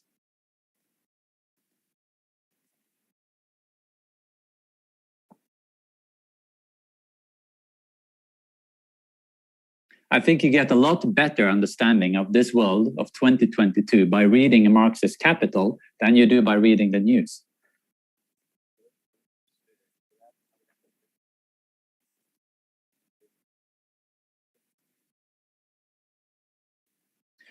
Lenin said that politics is concentrated economics, which I think is very true.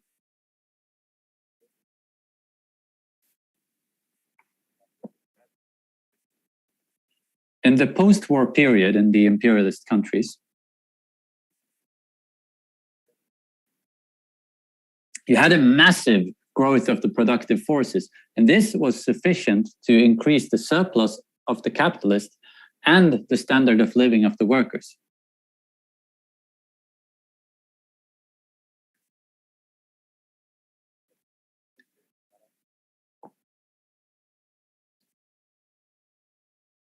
And for a whole period in the imperialist countries, this blunted the class struggle.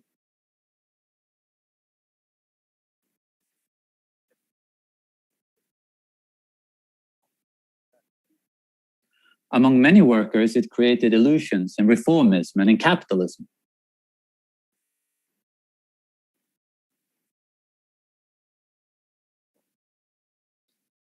Now the opposite is the case.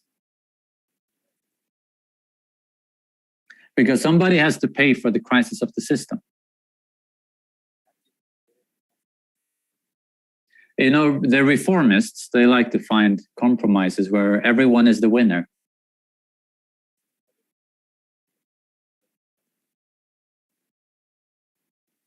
But now this is materially impossible. The reason is very simple. It's because the productive forces are not growing.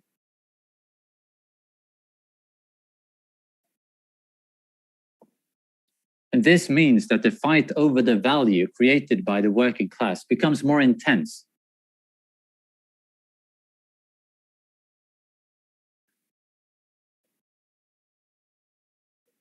And like we discussed yesterday, everywhere, you have a deep political crisis opening up.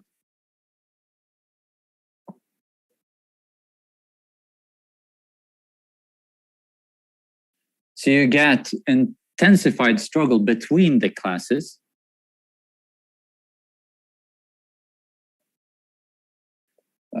Sharp and bitter class struggle back on the agenda.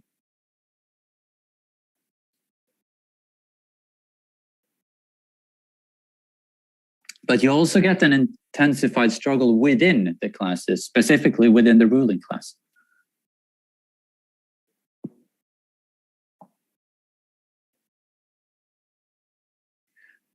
And within the ruling class, you start getting these massive divisions opening up when they try to maintain their rule.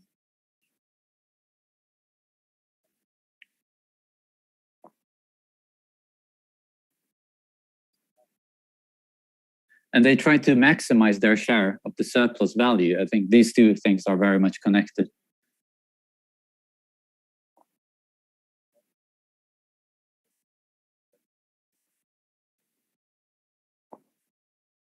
And you see these divisions that are part of the crisis of the economy, they're part of the crisis of the capitalism. You see them express themselves very clearly now on all fronts.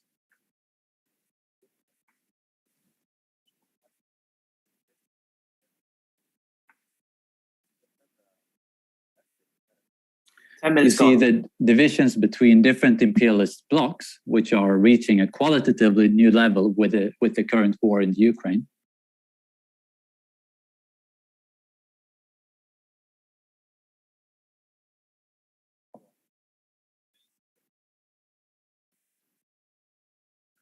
You get bigger divisions within these imperialist blocs as well, such as the divisions within NATO and within the EU.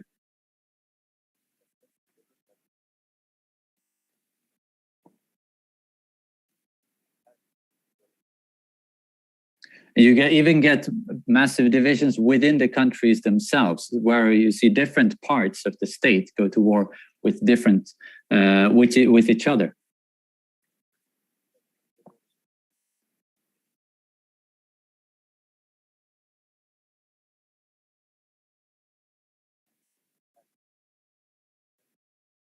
So you have class struggle, divisions, wars, chaos.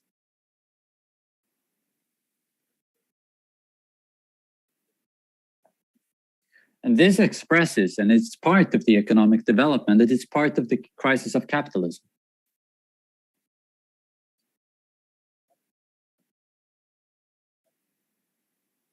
And with massive shocks, this is reshaping the minds of millions.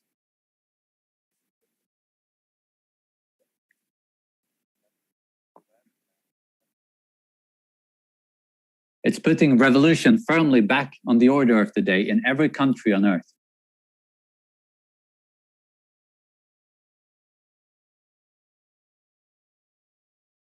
And it's paving the way for the first civilization without any exploitation.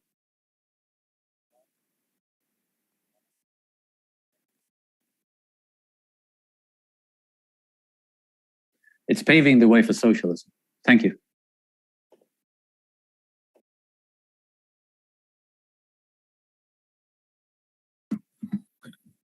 Thank you, Frederick. That was an excellent contribution and well within the time. In a moment, we're going to take a 10-minute break. So you can go and grab a cup of coffee. Or if you're at a watch party, buy one, raise some money for the fighting fund.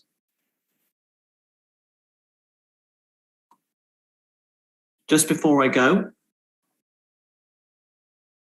one of the best things about the International Marxist University is seeing the level of global participation.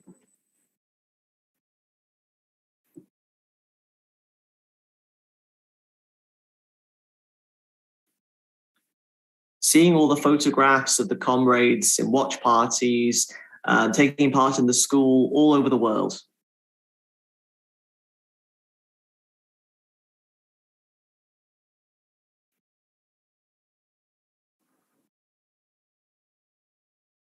So this is a reminder to please bombard social media with all of the photographs and videos that you can with the hashtag IMU22.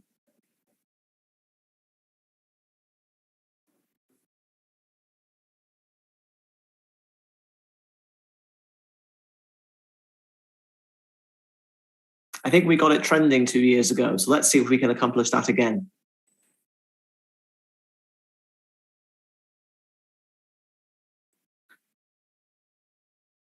All right, we will now take a break for 10 minutes until 7:30 British time.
Welcome back.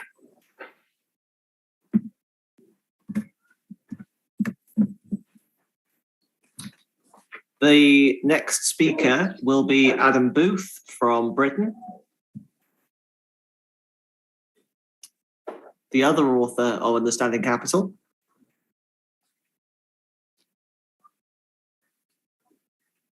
Who will be followed by the other Albin Svensson, Nicholas, from the International Secretariat.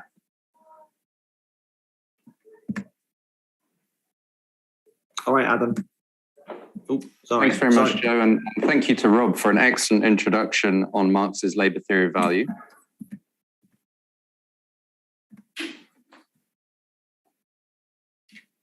As Rob explained in his introduction, Marx took the best ideas of the classical bourgeois economists who came before him.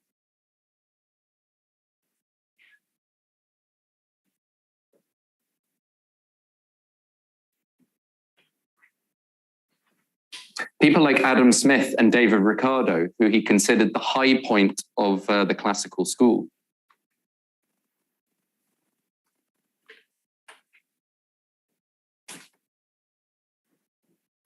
I just want to touch on how economics or bourgeois economics developed after Ricardo.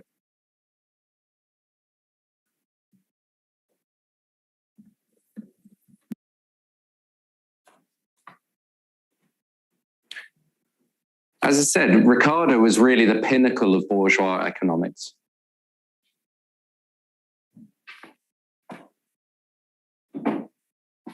He and Smith had tried to understand capitalism scientifically.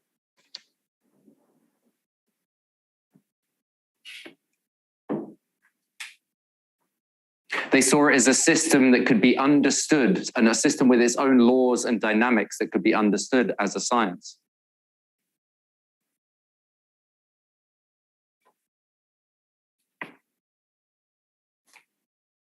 But the problem is they weren't thorough materialists and dialecticians.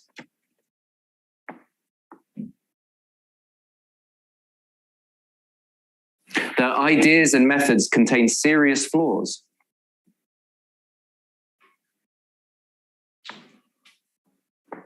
Their ideas were inconsistent, incomplete, and contradictory.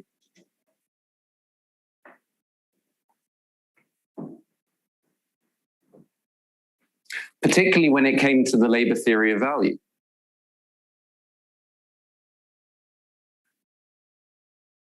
We see that the whole method was imbued with an idealistic approach, a philosophically idealistic approach.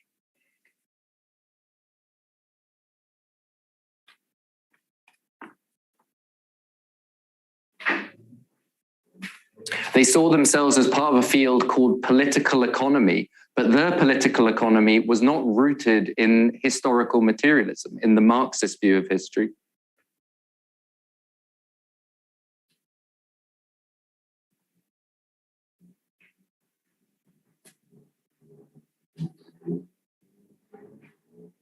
They didn't have a materialist view of history, but rather they idealistically saw themselves as discovering eternal truths and timeless laws.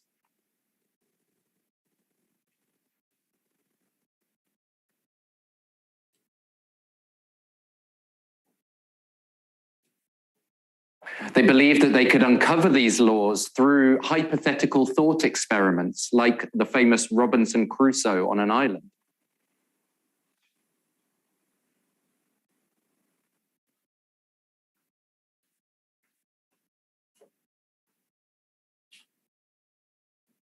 They tried to present these hypothetical experiments of two men on an island trading with each other.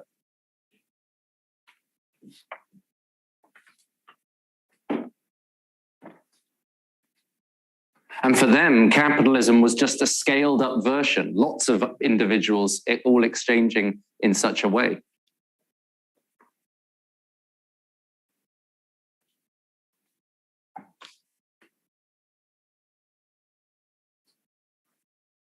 Now, Marx took the positive aspect of Smith and Ricardo's ideas.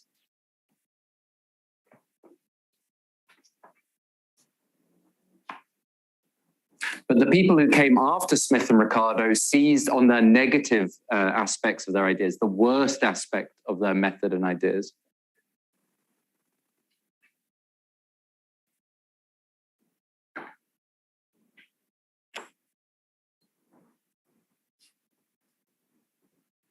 The bourgeois who came after Smith and Ricardo took their idealism and developed it in an extreme way.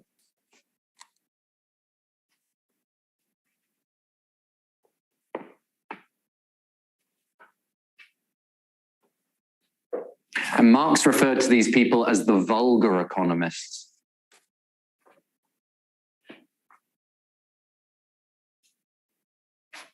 Because he said they were no longer trying to analyze capitalism scientifically.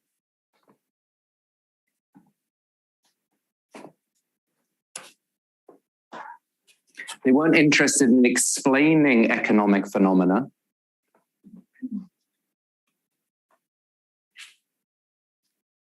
Instead, Marx said they'd become mere apologists for capitalism. 5 minutes to go. Oh, 5 minutes gone, sorry, 10 minutes to go.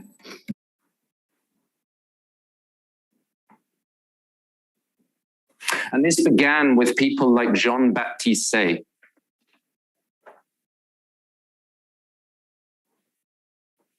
And he had something called Say's law, which said that supply always creates its own demand.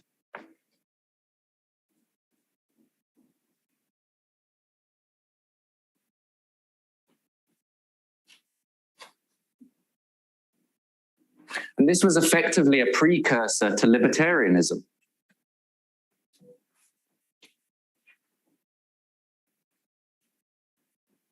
With people like Mises or Hayek and the Austrian school that they came from.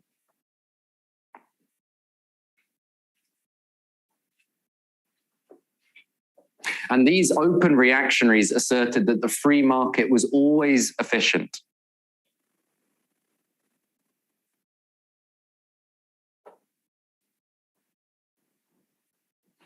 That the invisible hand of the market was all powerful if only it was left unrestrained by the state and the trade unions and so forth.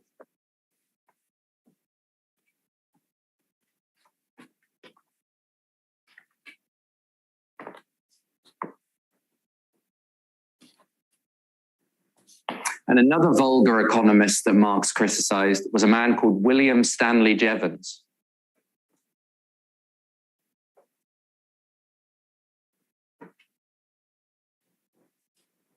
And along with people like Leon Walras and Jürgen von Bauach, he developed something called marginal utility theory.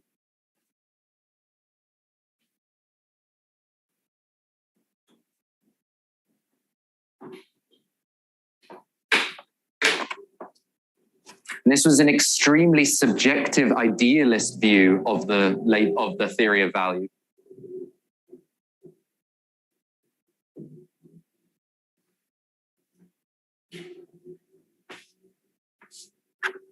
Instead of seeing value as something determined objectively by labor, it was simply determined subjectively by utility, they said, by usefulness.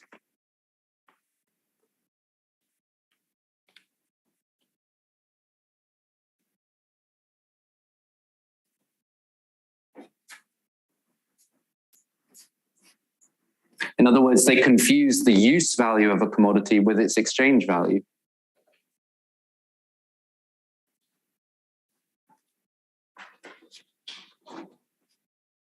And this was also the foundation of the Austrian school and people like von Mises.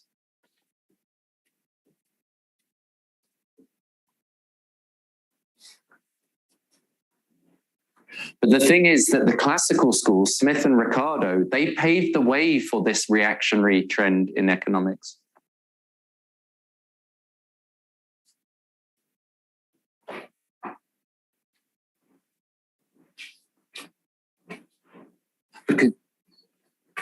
Because they were liberals themselves who were imbued with a very individualistic, idealistic method themselves.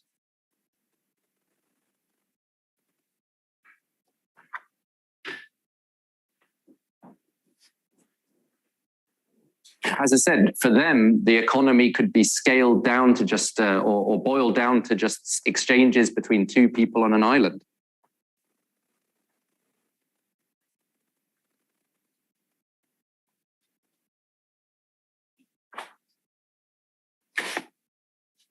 And their labor theory of value was very individualistic. It was all based on Robinson Crusoe working away on his island, comparing different products.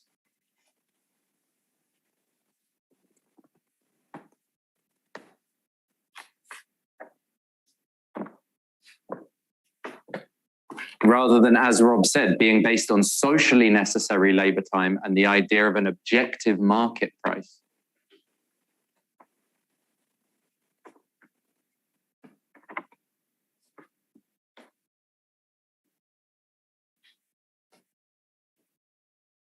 And now the vulgar economists also spawned another bourgeois school of economics in Cambridge, England.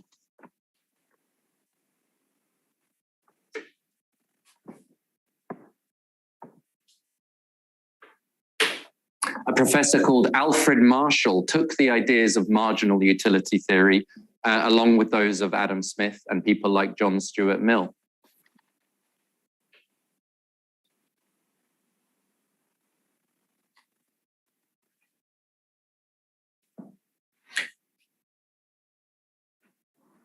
And he tried to apply these at a macro level to the wider economy.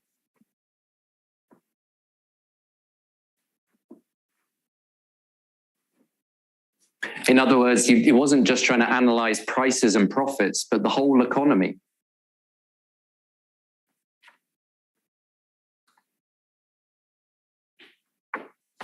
He developed the idea of an economic equilibrium, a balance within the economy between production and consumption, between supply and demand.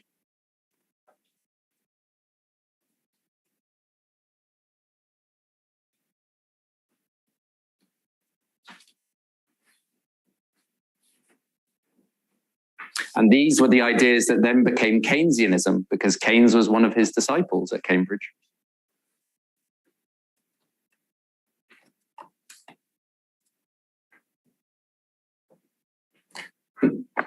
Now, Keynes also tried to look at the wider economy and the imbalances between investment, consumption, and government spending.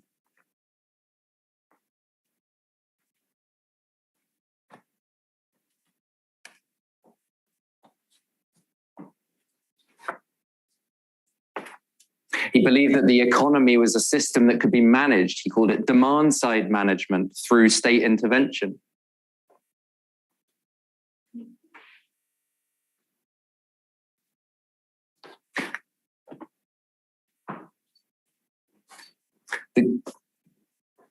The government could stimulate the economy and plug gaps in effective demand through its investment.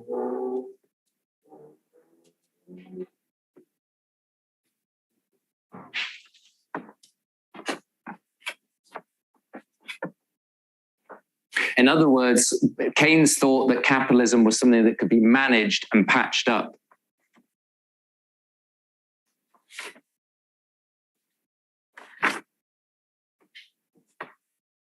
And that was what he saw his role as being. His ideas were there to help capitalism dig itself out of its crises.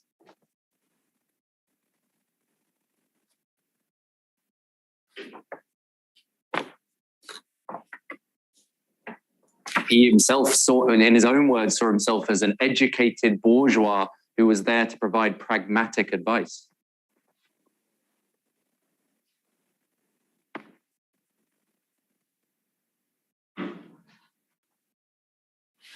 And he was also an idealist in this sense, because he saw capitalism abstractly as a machine that could be controlled.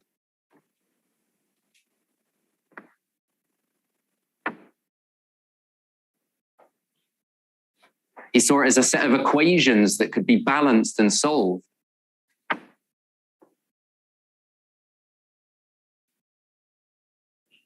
Just like the Hayekians and other academics do today.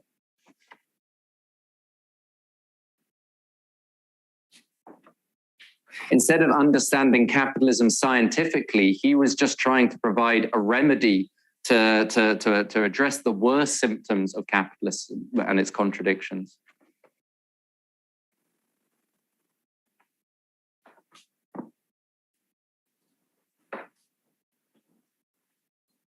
And this is why he appeals to the reformists today.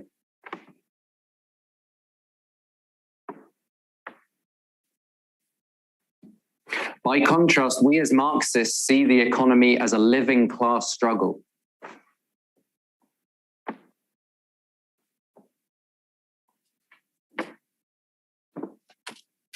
And Marxist economics is a guide to action, a way of understanding capitalism and its laws and its dynamics and its contradictions.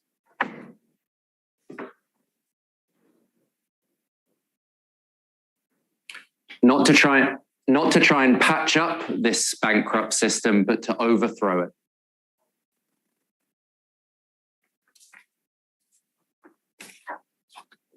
Thank you.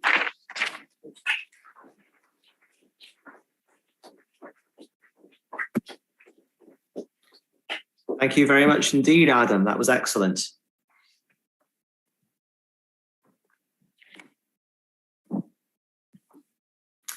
The next speaker will be Nicholas from the IS.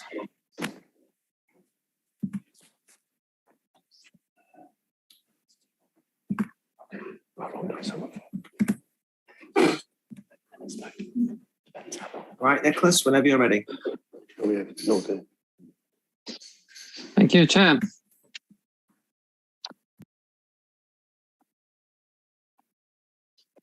So the question is, why do we study labor theory of value?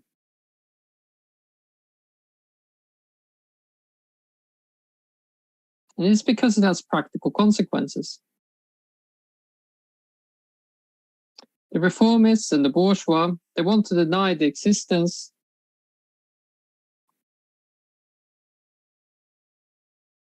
of irreconcilable differences between capital and labor.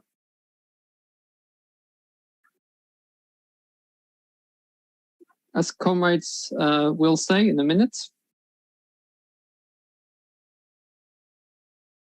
they want to hide the truth to the world,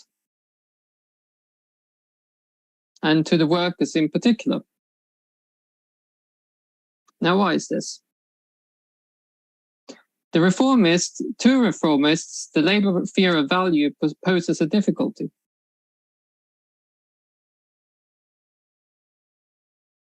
We have two interests that are diametrically opposed.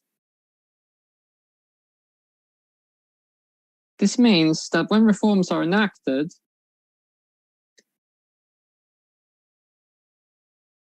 whatever pretty phrases they might put on the situation,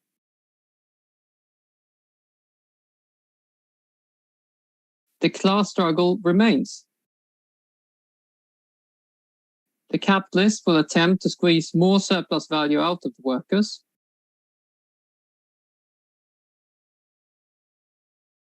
And the workers will attempt to resist. Or attempt to claw back some of what has been given up before. One class's loss is the other class's gain.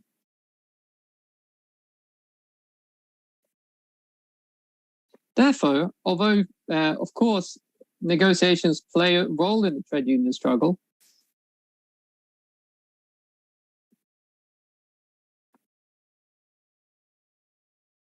also for Marxists,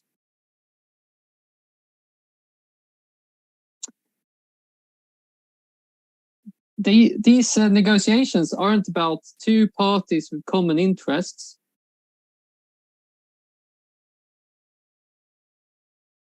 But they are between two warring parties, two parties at war with each other who agree a temporary truce.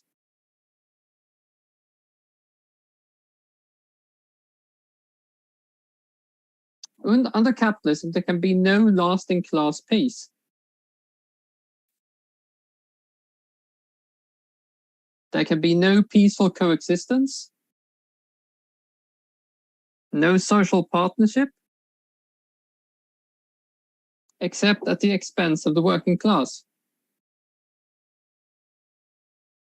And this is what the reformists try to hide.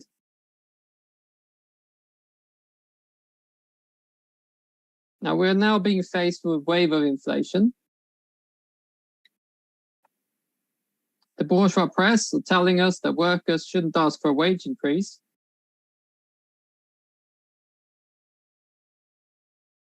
Because, of course, if they ask for a wage increase, it'll be bad for everyone.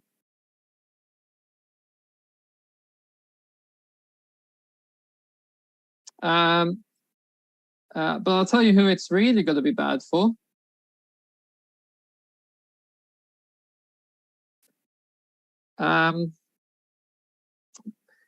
If the workers agree not to pursue a wage increase,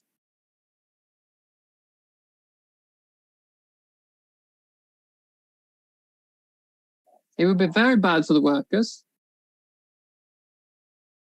and very good for the capitalists. If the capitalists can sell their product for 10% more money,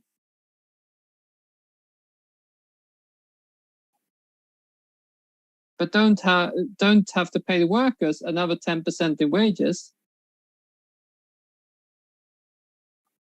guess who is going to pocket the difference? Now, what most workers will see through this, precisely in a period like this, these kind of questions become a lot more concrete.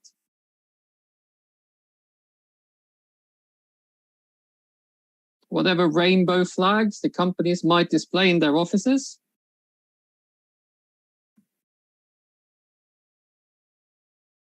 whatever phrases they might talk about in terms of work-life balance and so on,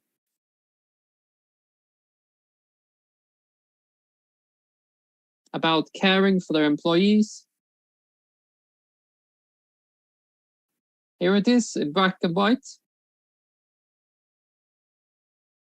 Will the company match the inflation by increasing the wages? The question is posed, who will pay for the inflation?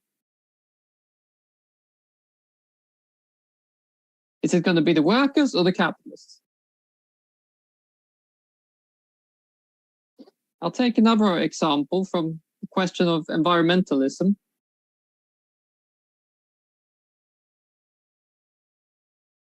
Some years ago, there was a policy in Sweden, a government policy advocated by the Green Party.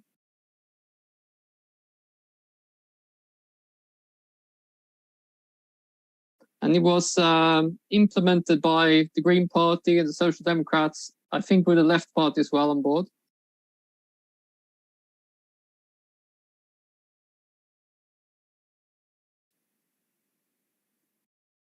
I've seen variants of this in many other countries.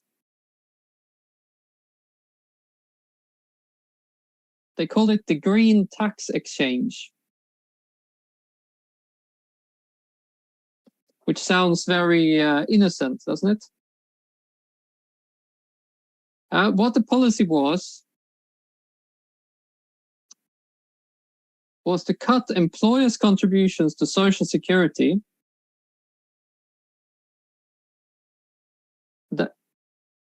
That is the taxation on the employer, and instead increase the tax on energy and fuel.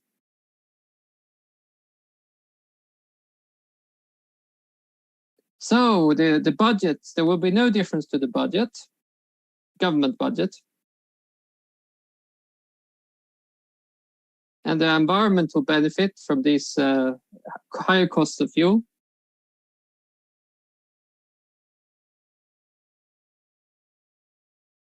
So everyone would be happy. You know, it's a great solution to solve the environmental problems.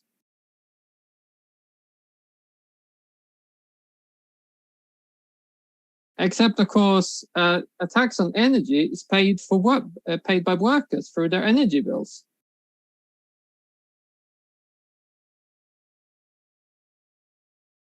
And the social security contributions, or tax on work, as they called it,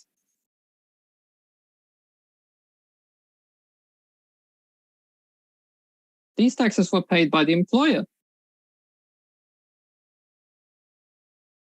So here we have a very good example of a green policy, or so-called green policy,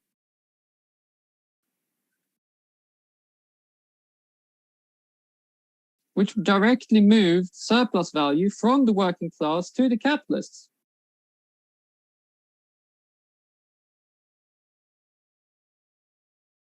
A policy to make the workers pay for the climate crisis,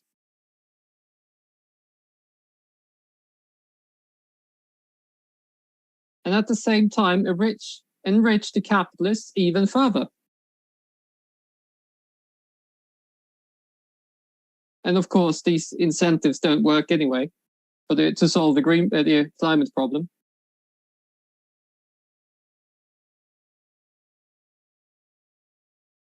But this really reveals the petty bourgeois nature of the green parties.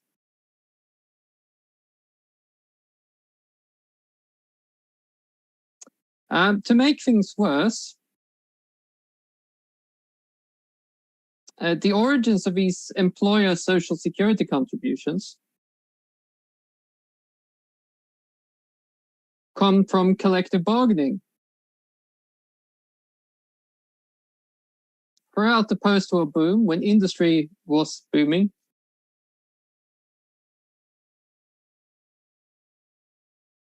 the workers agreed to abstain from wage increases, or the trade union bureaucrats on behalf of the workers agreed to this.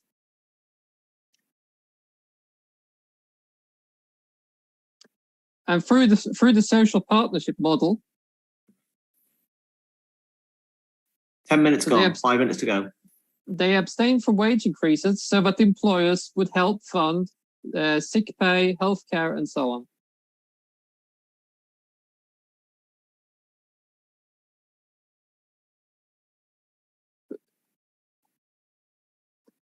So, but now the workers face cuts in sick pay,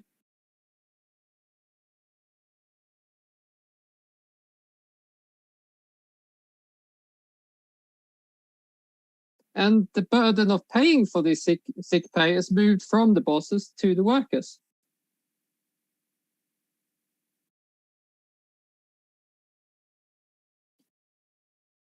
So here's a truly fine policy for anyone who wants to turn the workers against the green movement or against the environmental movement.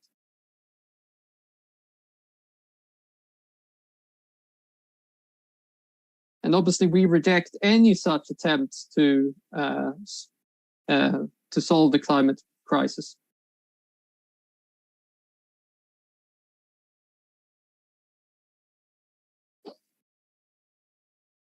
The labor theory of value is therefore our help in understanding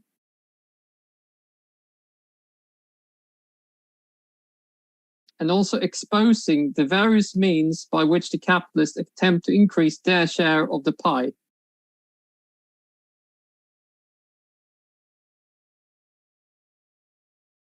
It remains a fundamental cornerstone in how our understanding of capitalism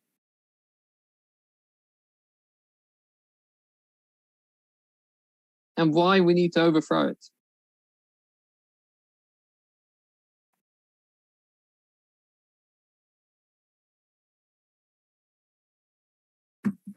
Thank you very much, Nicholas. That was another excellent contribution. And I'm sure that we're about to hear another. The next speaker will be James Kilby from Britain, who will be followed by Sandro from Austria, who will be our final speaker before I hand it back over to Rob.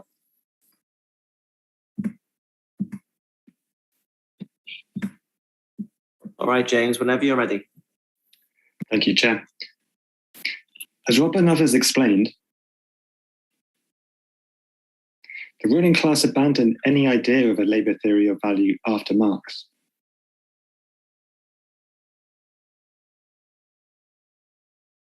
and bourgeois economics retreated into subjectivism.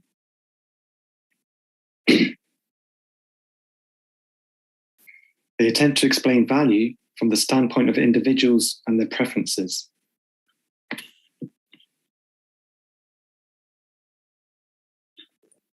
Instead of as an objective law that emerges from millions of interactions.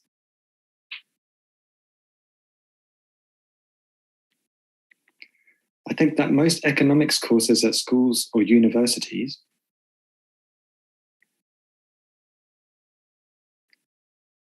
don't even mention Marx. They just pretend he never existed. But when they do try to demolish Marx, they tend to focus on things like the price of luxury goods,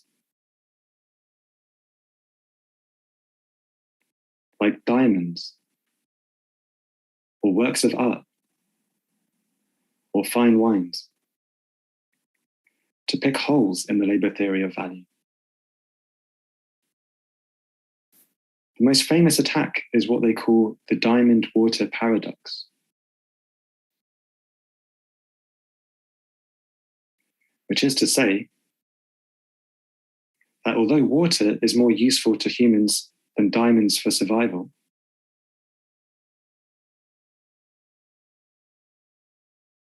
diamonds sell for much higher prices than water.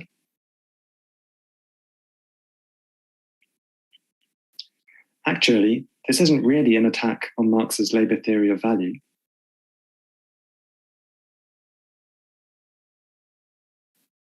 But more of an attempt to justify marginal utility theory.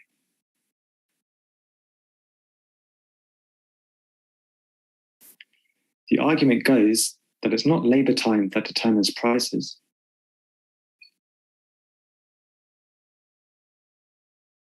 As what about things like fine wines? Presumably, they take a similar amount of time to produce than less tasty wines.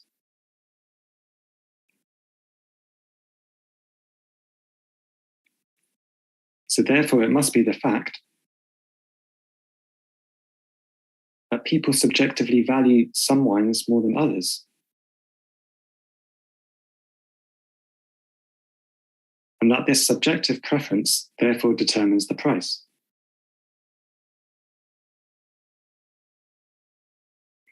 Okay, so this is then supposed to explain why diamonds fetch such high prices.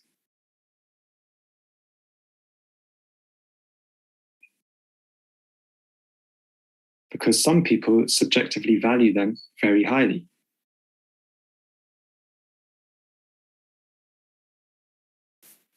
It is not explained why this is, but never mind. The paradox is then how can something like diamonds be more highly valued than water?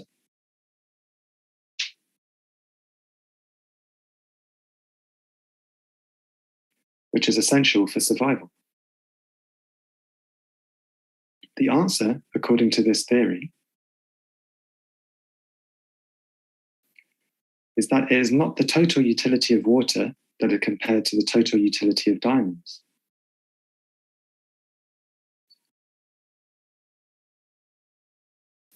But only the marginal utility,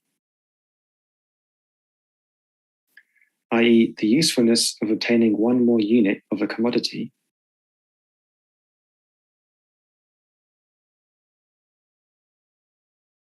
as we consume more and more of them. So that where water is in high supply,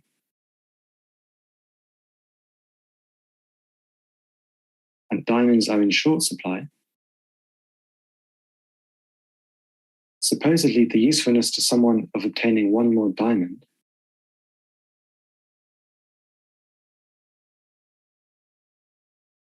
is meant to be far greater than the usefulness of obtaining an additional glass of water.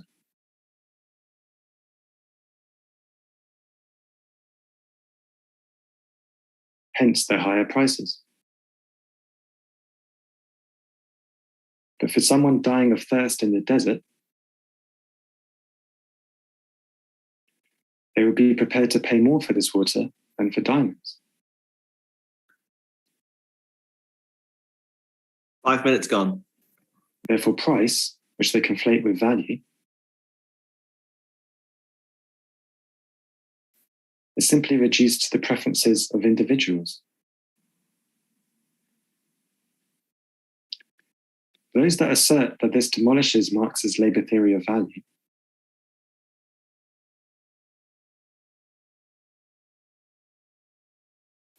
either don't know what they're talking about or are willfully deceitful. As even Adam Smith differentiated between the use value of a commodity and its exchange value.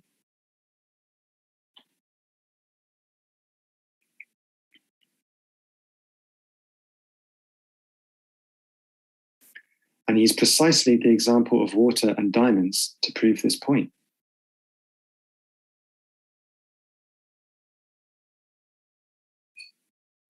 That it is the enormous amount of time spent in finding diamonds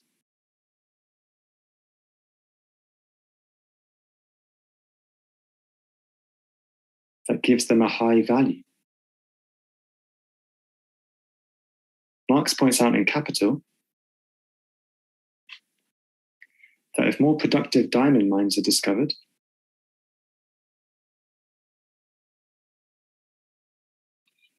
the value of diamonds decreases. As the socially necessary labour time required to find them has decreased.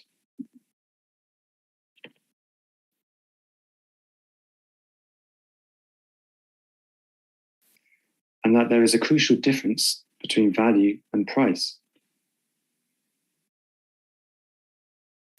which is strikingly evident in the case of unique items.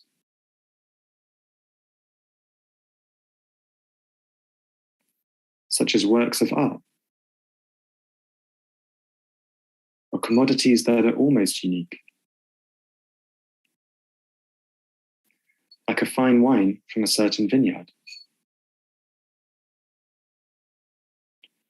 Marx explained how in these cases, which are akin to having a monopoly,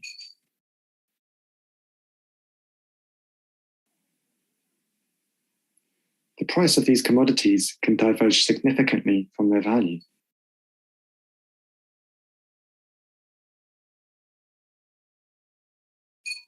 As they cannot easily be reproduced en masse.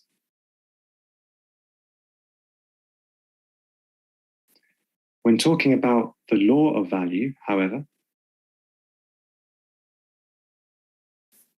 Marx is referring to generalized commodity production.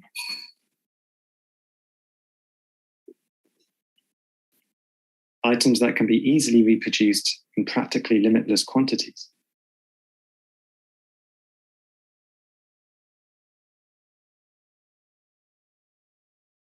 So while someone paid $11.8 million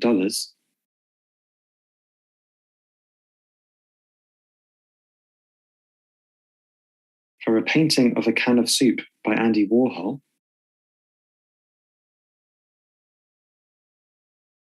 something that is unique,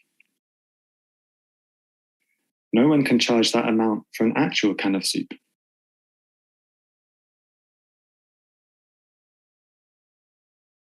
No matter how much someone may like its taste. It's telling that the bourgeois economists base their theories on highly abstract scenarios.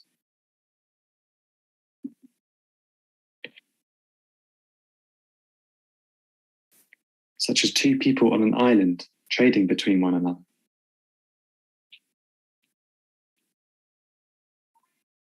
Or someone dying of thirst in the desert.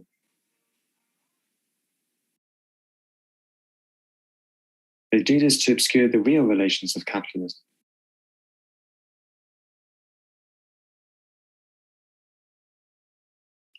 Where production is carried out on a mass scale.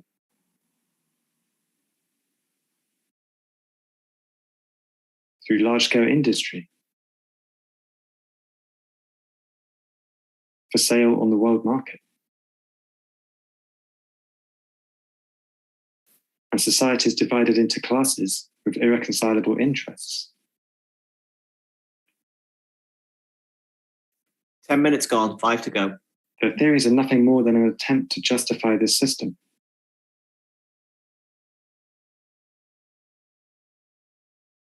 The rule of the bankers and billionaires. Marxism instead starts from an analysis of this real world. In all of its complexity. Not to try and prettify and justify it, but to understand it in order to change it. Thank you, comrades.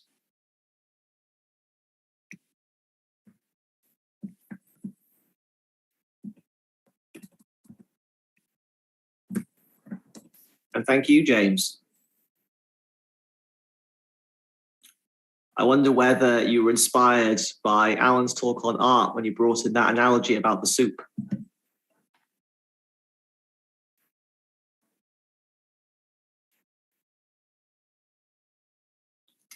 I'm now going to introduce our final speaker before I bring Rob back in.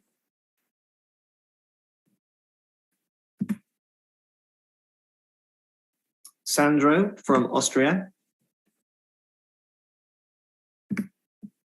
All right, whenever you're ready. Thank you.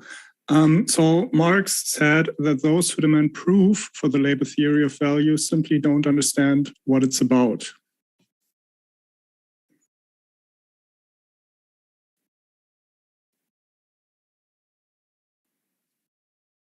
This is because the labor theory of value expresses something that literally every child understands.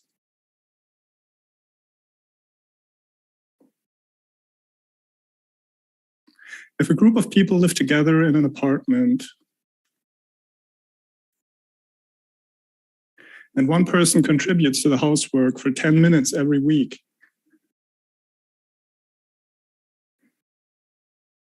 and the others maybe an hour or more every day, then everybody understands that this person is taking advantage of the others.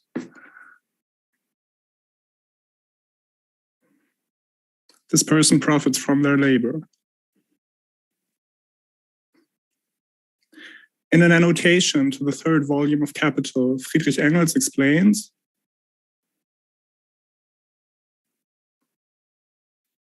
how the exchange of products according to the necessary labor time has developed historically.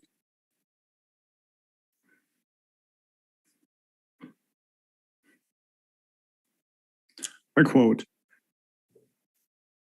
"The peasant of the Middle Ages was fairly well aware of the labor time required to produce the objects he exchanged.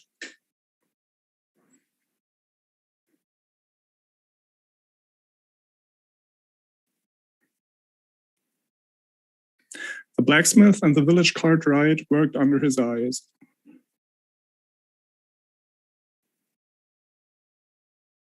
The articles that they exchanged were each one's own products.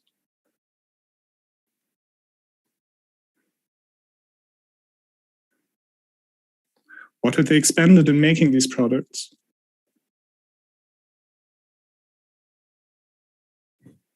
Labor and labor alone. To replace tools, to produce raw material, and to process it. They spent nothing but their own labor power.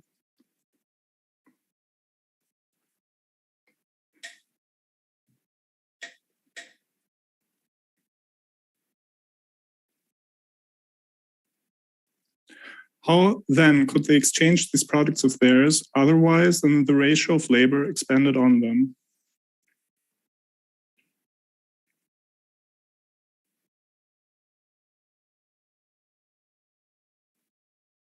Or is it believed that the peasant and the artisan were so stupid as to give up the product of 10 hours labor of one person for that of a single hour's labor of another?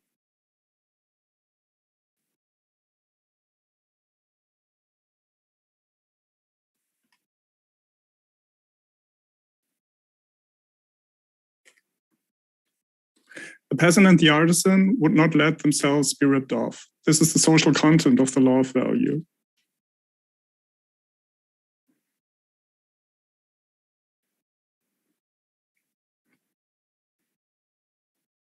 So the labor theory of value is not some kind of academic hypothesis.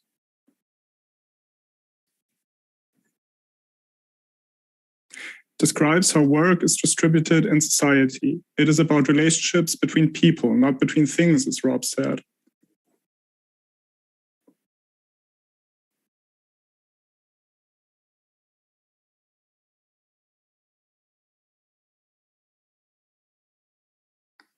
When equivalents are exchanged, equal amounts of labor are exchanged.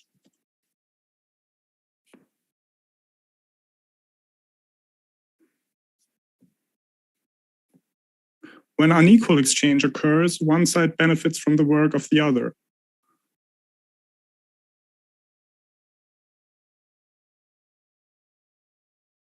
When I take away a great deal of value from someone, I've taken away an equal amount of labor from them.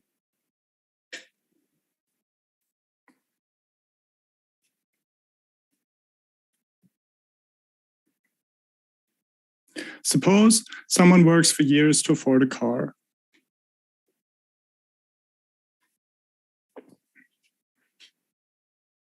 Let us disregard the exploitation of wage labor for a moment.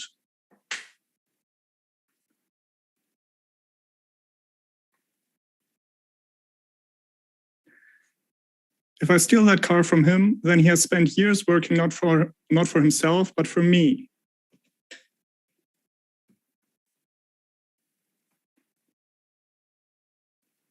The more expensive the car, the more he has worked for me.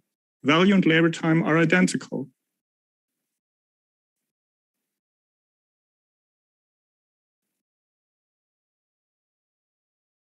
We know that under capitalism, a minority benefits from the labor. 5 minutes gone.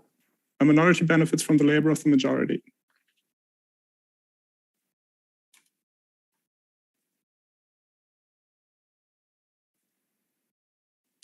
And that this minority, the bourgeoisie, bases its rule on lies and deceit.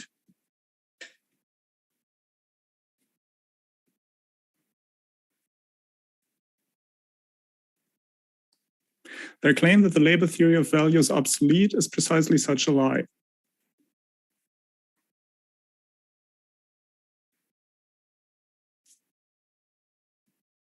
They are saying that value and labor have nothing to do with each other.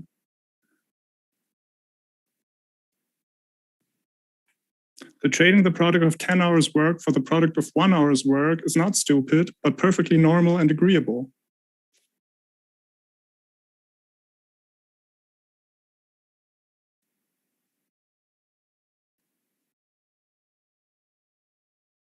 This is the purpose of the marginal utility theory, and it has nothing to do with science.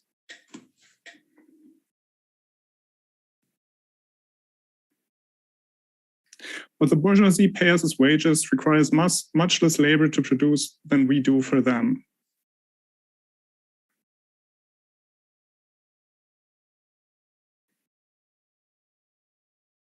Rob has explained how the working day is always split into 2 parts, one of which is unpaid.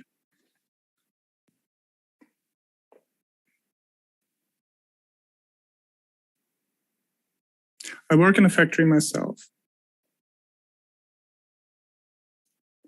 A few weeks after I started working there, some of my co-workers mentioned that they had calculated that after half an hour of work, our wages are already produced.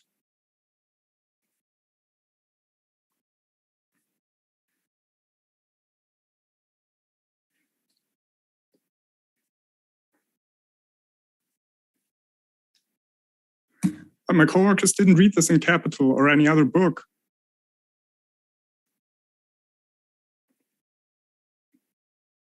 They just saw the extremely expensive products in their hands and understood that they were being taken advantage of.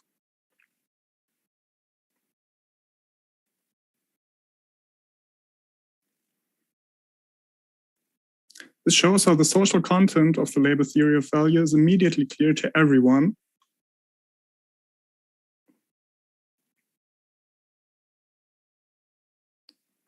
To everyone except the bourgeoisie, who treats it as a purely academic hypothesis.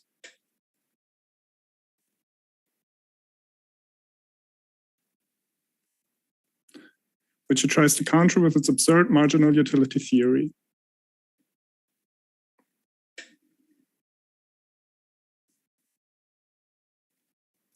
So they end up denying that wealth comes from human labor.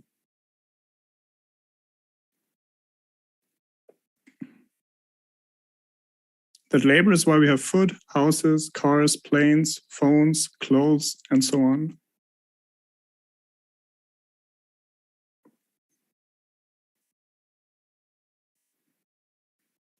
They end up claiming that the creator of this wealth is not the working class, but themselves, the class of entrepreneurs.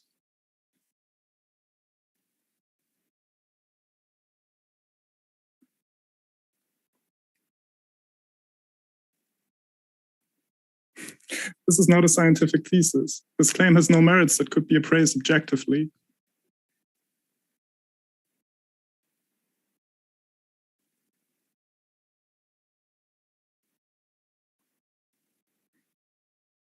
This is a mystification. An idealistic lie that is about as realistic as astrology.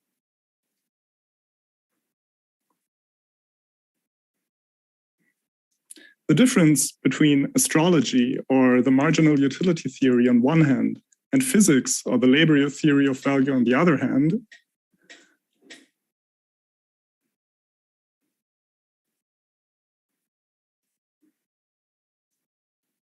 is precisely the difference between science and superstition, or between dialectics and empiricism. 10 minutes gone, 5 to go. But empiricism of the crudest, most stupid and superstitious kind.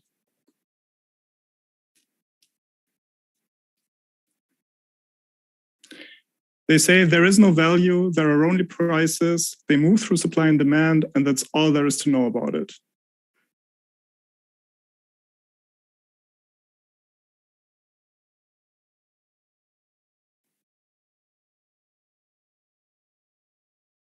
There are no values at all, there are only prices and they change all the time.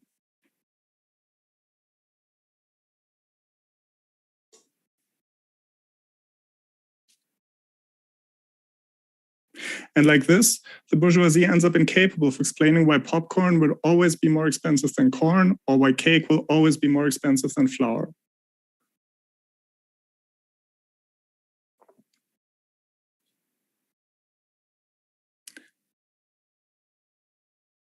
Or why a wage laborer will never earn as much as he produces.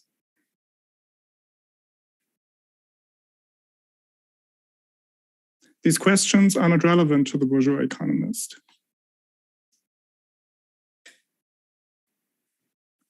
What's relevant is the celestial movement of prices and of supply and demand curves.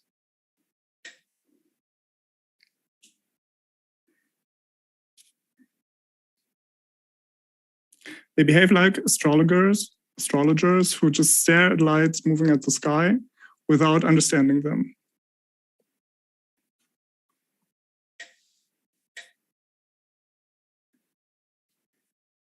But the dialectical method looks for essences behind appearances.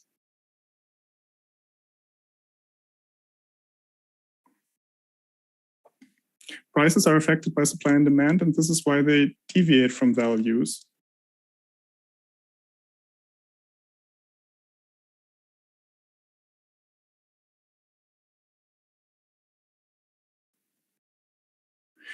But they still oscillate around the values. They are incomprehensible without the values.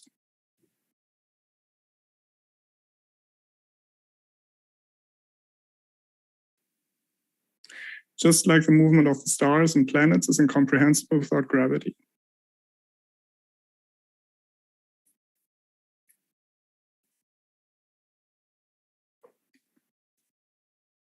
In the history of philosophy, Alan explains how the ruling class tries to fight progress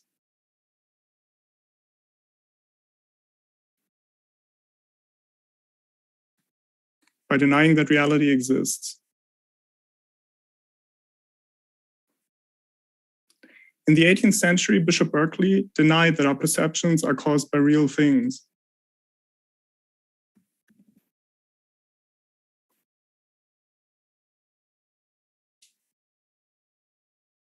Two minutes to go, comrade. Yes.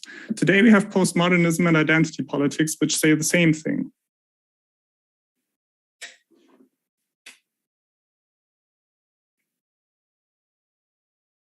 And so does marginal utility theory when it denies that prices are expressions of value.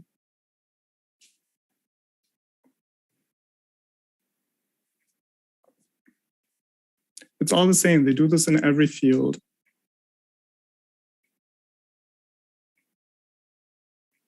Quantum physics, gender studies, monetary theory, linguistics, politics, philosophy.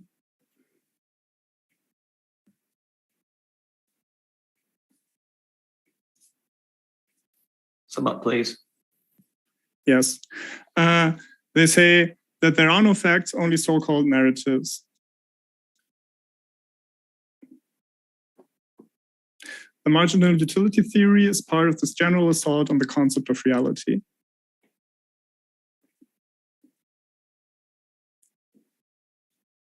But the fact that the bourgeoisie has spent over a century trying to convince us that reality does not exist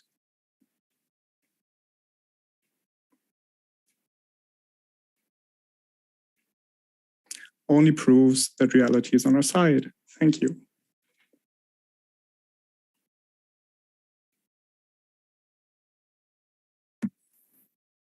Thank you very much, Sandro. And not only is reality on our side, but also time. All the comrades kept well to time, so Rob is going to have plenty of opportunity to sum up to what was a very, very rich discussion.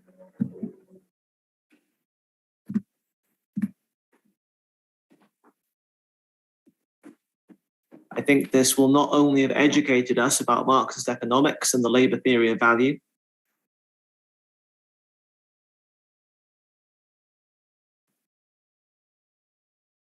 but armed us with ideas and analysis that will help us fight for a better world.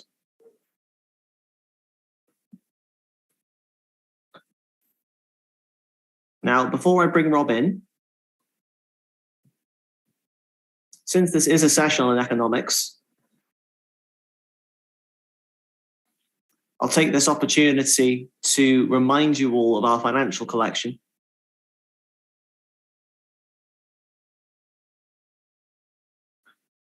Which racked up a fantastic result last night. But it's not over yet. Finances are the news of war, comrades, and we are at war.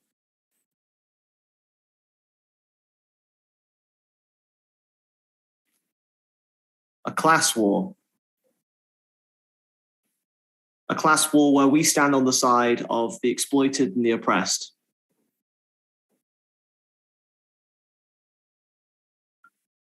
So I'll make another appeal to those who might not have donated already or who want to donate again.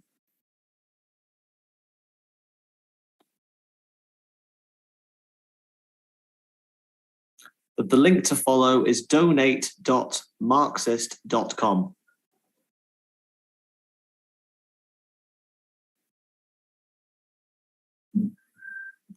And without further ado, if he's ready, I will hand things back over to Rob to sum up. All right, take it away, Rob. I think that the discussion was an excellent one, given the complexity of the subject.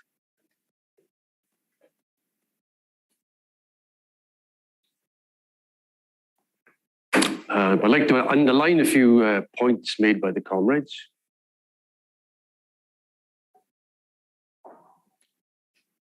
Firstly, bourgeois economics is in crisis because capitalism is in crisis.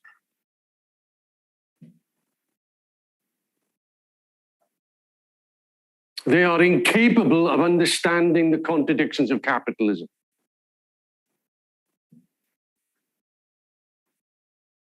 In fact, bourgeois economics is a fraud, is bankrupt.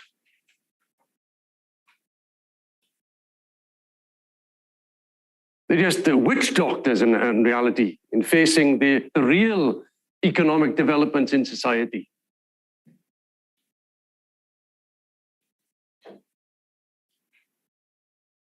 And the reason why they attack Marx is because obviously the crisis is pushing people in the direction of Marxist economics and an understanding of what's going on.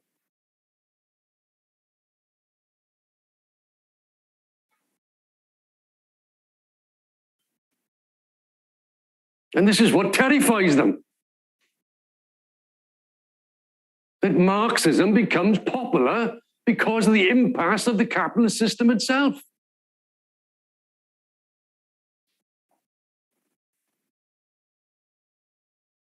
As Lenin said, life teaches, and the workers are being taught the crimes of capitalism firsthand.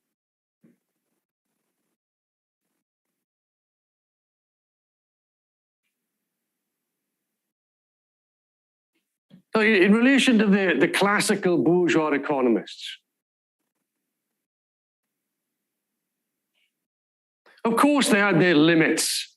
They were just, if like infants in looking at the capitalist system at its earliest stages.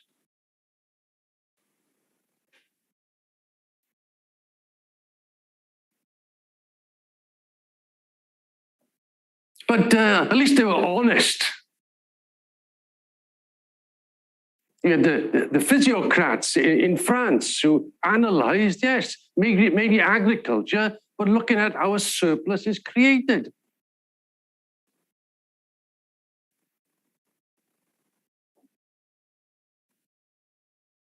And based on the work of these people, then you had Adam Smith and then Ricardo taking these ideas further, advancing them.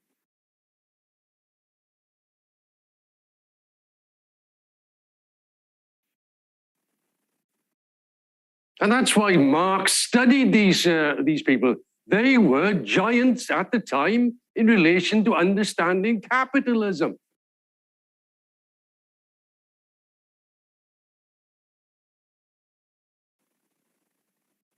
Yes, there are limits, that is true, no doubt about it. But they also discovered important truths, and particularly the labor theory of value.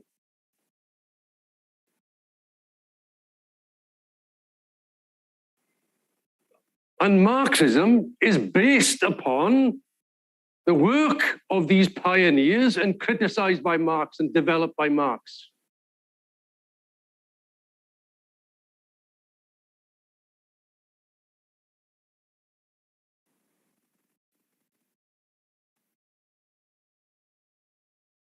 And I've read Adam Smith, I've read David Ricardo's writings. And they are very interesting. And I tell you what, they're a million light years removed from the university rubbish they teach us economics today. That's for sure.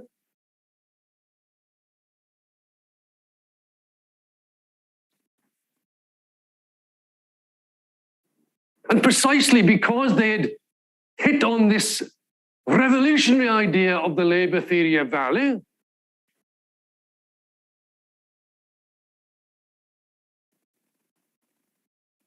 that the ruling class decided that those ideas were too subversive and they need to be put away, destroyed, hidden.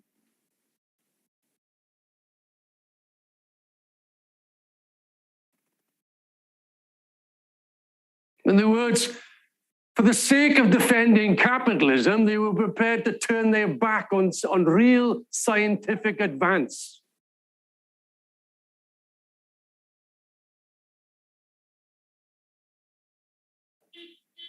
And that is why Marx said that these people, that this new generation after Ricardo, were in effect prize fighters for capitalism and nothing more than that.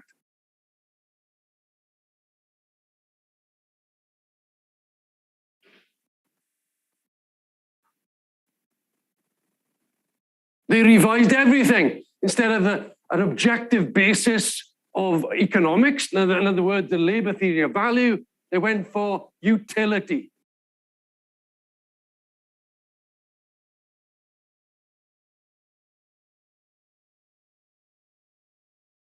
This pathetic idea of marginal utility. which is based simply upon the usefulness of things, as we explained.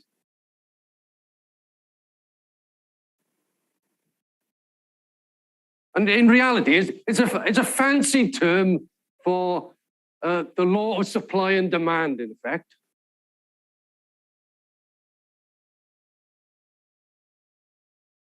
Which does not really explain anything. That's the point. It's the surface of events. It's the appearances. And the bourgeoisie weren't interested in a scientific analysis of capitalism.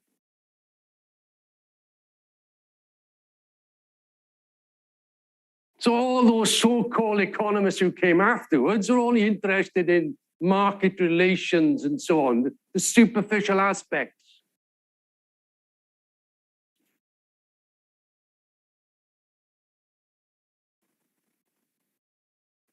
And that's the case today.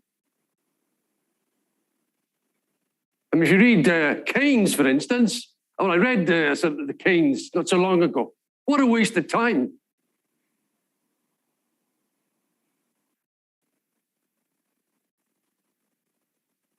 And of course, you have the monetarists then who have come forward of Milton Keynes and so on. I think they have understood what needs to be done to solve the problems.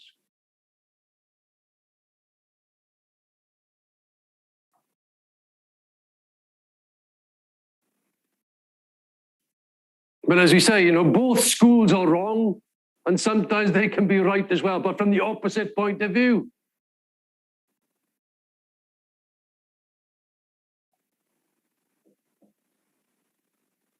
But the point is that the task of economics today is to pull the wool over the eyes of the working class.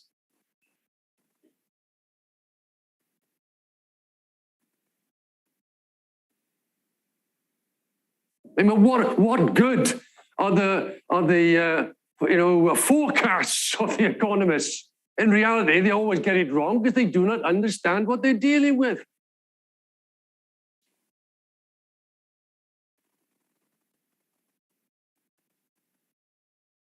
After all, you remember, or perhaps you don't. I lived along a bit longer. They came in the 1950s and 60s. Capitalism had changed. The working class doesn't exist. Exploitation doesn't exist. Everybody's got to become middle class.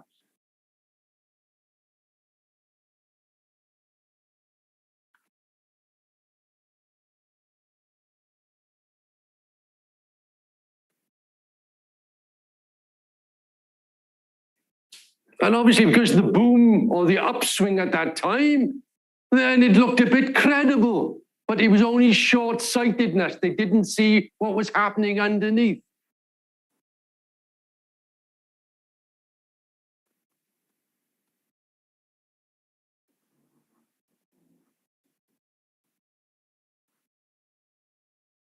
And all that the problems have been accumulating and accumulating. And as Marx explained, they can put off the evil day, but in doing so, they create further problems down the line.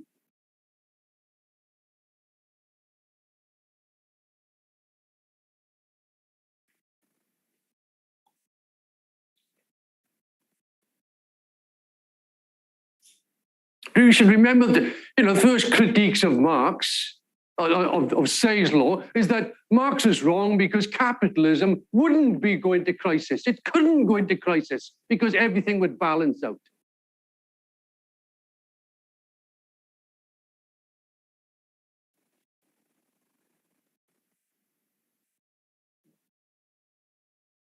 But when crisis, as in 1929, banged them on the nose, they said, oh, there is a crisis. Yes, there's a crisis. Oh, but it's a crisis of creative destruction.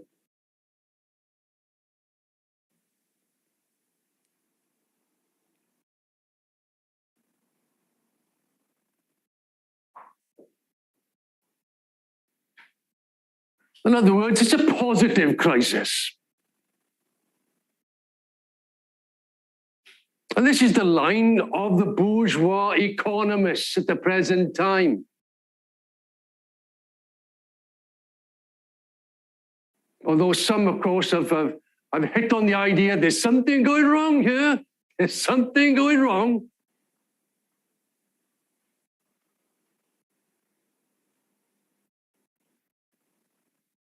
But they're incapable of understanding what is that going wrong thing.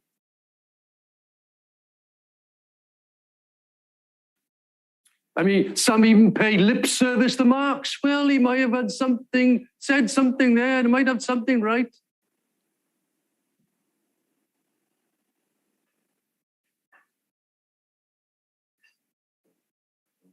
But of course, this revolution business, well, that's another matter. No, not revolution.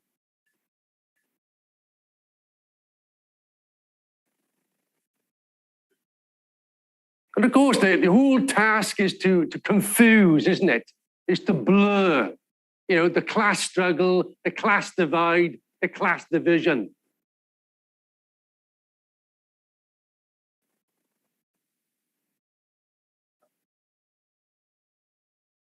But these contradictions are becoming more and more visible by the day.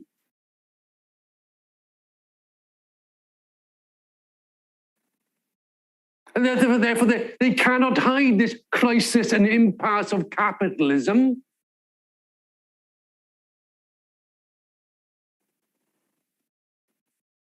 Although even then, the left reformists in particular say, oh, what we want is a better capitalism, is a nicer capitalism, is a good capitalism.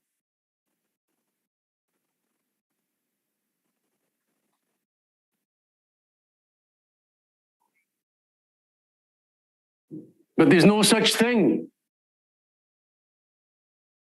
What we have is capitalism in dire economic and social crisis.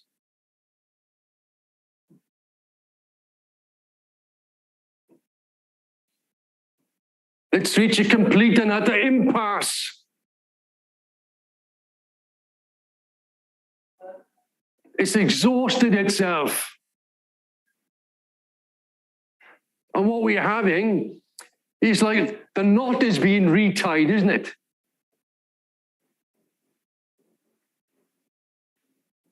Between today and the crisis of the interwar period.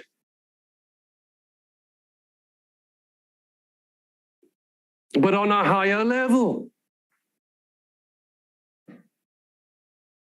I had to laugh the other day, or smile, I should say, the other day.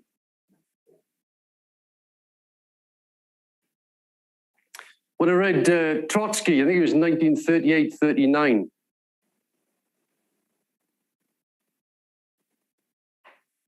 When he predicted that in America, the Das Kapital would be more popular than ice cream.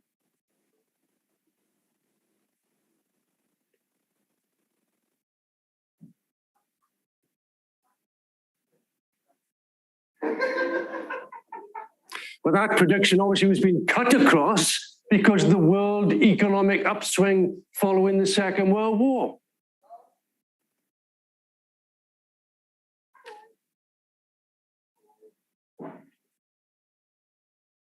But now the knot is being retied to the 1930s.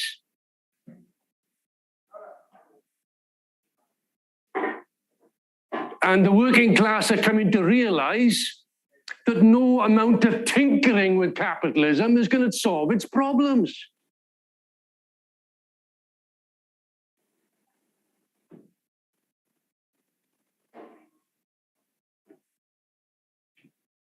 And that capitalist crisis means a relentless attack on the living standards of the working class.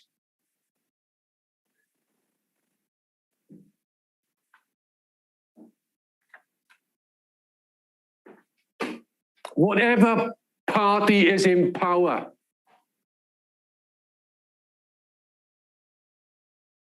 And therefore, the class struggle goes on and intensifies.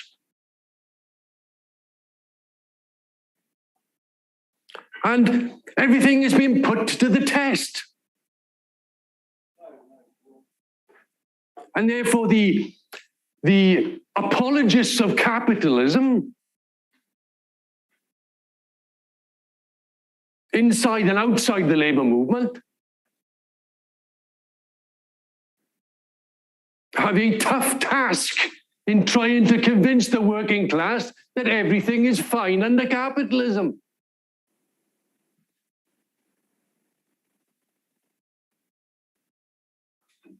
And now with the reality of wage cuts and inflation,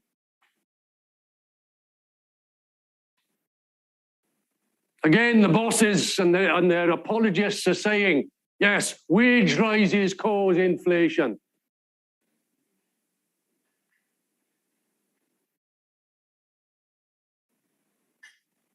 In other words, the working class must accept a reduction in living standards.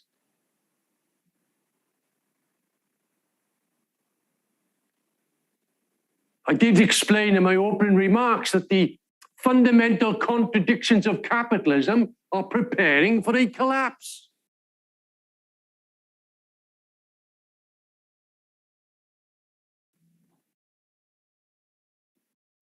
But capitalism will not collapse under its own volition.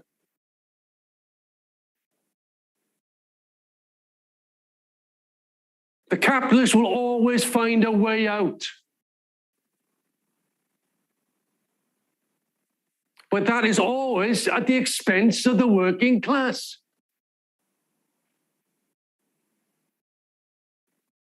And therefore, if the working class fails to take power, then the capitalist class will take its revenge on the working class.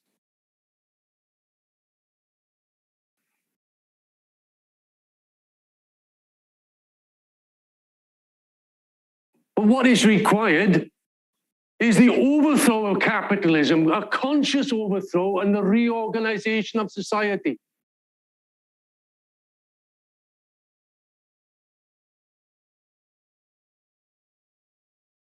I mean, all you have to do is open the newspapers to see the cataclysmic crisis unfolding on a world scale.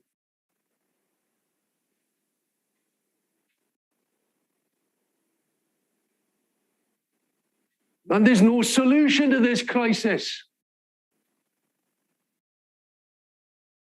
But of course, it propels the capitalists to attack the working class.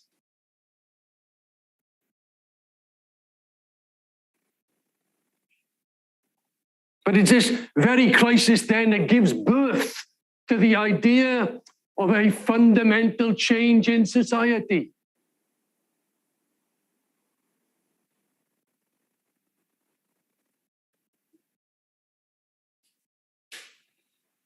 But the revolution doesn't occur by the workers looking, oh, socialism looks good, pooh, capitalism looks bad.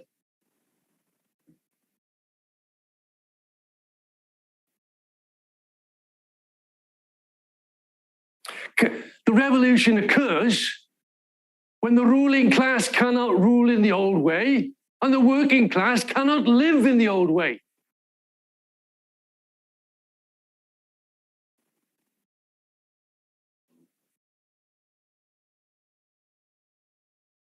And this is the basis of the contradiction that they face at the present time.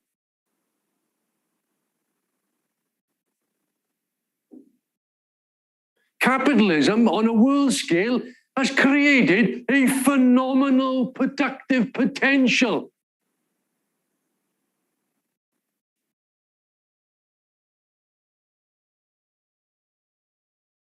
But it cannot be used by capitalism, because it's not profitable to use it. And therefore, in periods even of boom, they can only use 80% of capacity.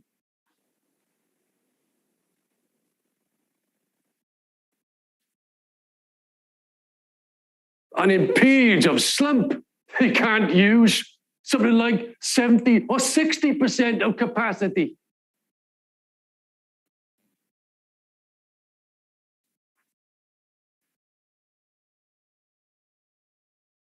But that shows the revolt of the productive forces. They cannot use them.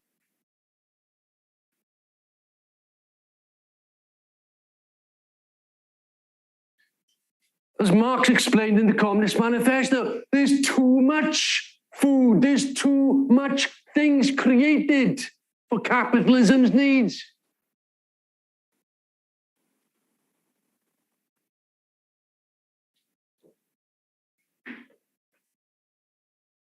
And therefore, there's no real way out.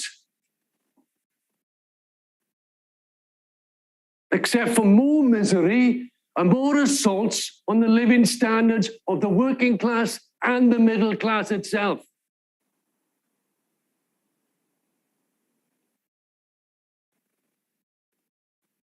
So whilst capitalism has brought into being the potential for solving humanity's problems,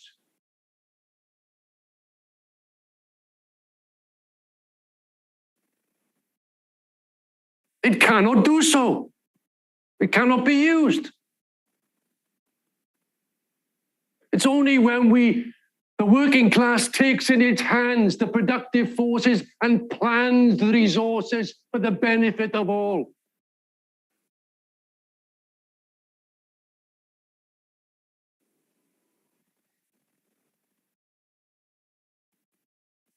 Then these contradictions can be resolved.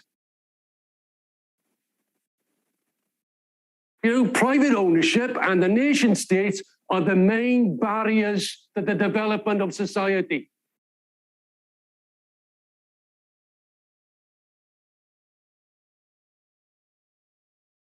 And as Alan mentioned a bit earlier, the potential for robotics and of technology and scientific advance to reduce the working week to practically nothing is possible.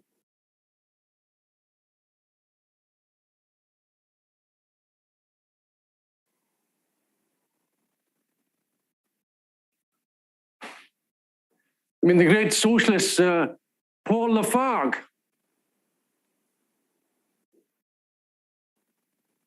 he wrote the book, The Right to be Lazy.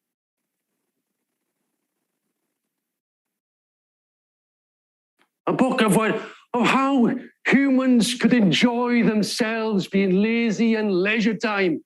That's our instinct, after all.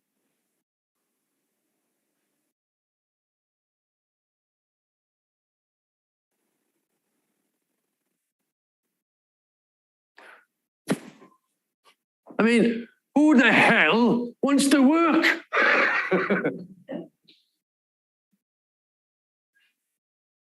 In particular, 8, 9, 10, 12 hours a day. But that's what capitalism imposes on us. Particularly in the third world and the disgusting conditions imposed on the working class there.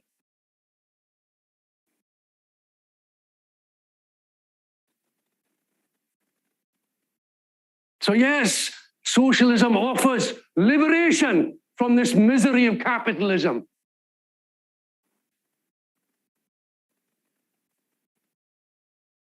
Economically, politically, socially, and culturally, as was said.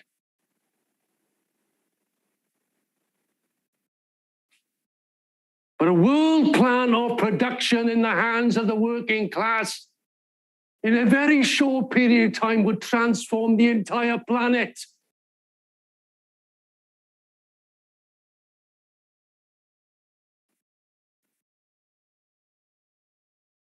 I mean, deserts could flourish. We could transform the entire planet for the interests of the environment and the interests of working people as a whole.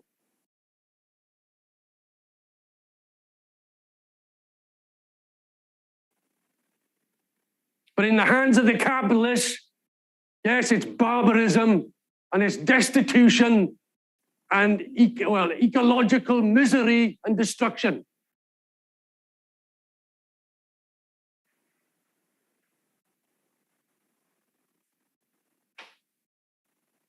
So what a great gift to the human species if we owned and controlled the means of production.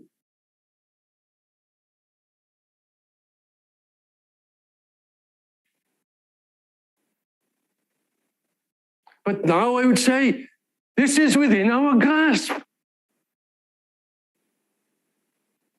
The conditions of capitalism is creating is revolution everywhere.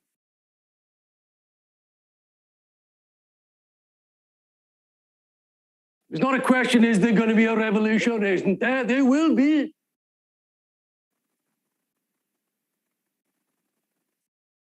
The main question is it going to be a successful revolution?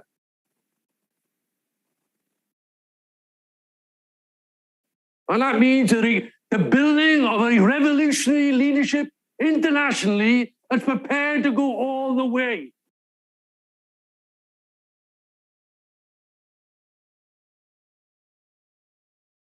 As the Bolsheviks did in 1917. That's the task that lies before the working class and lies before every one of us.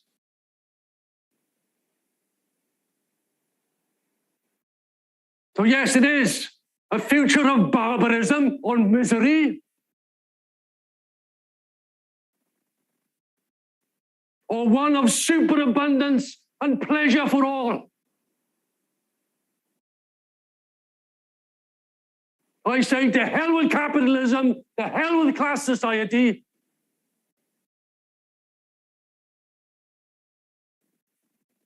And victory to the working class on an international basis. Thank you.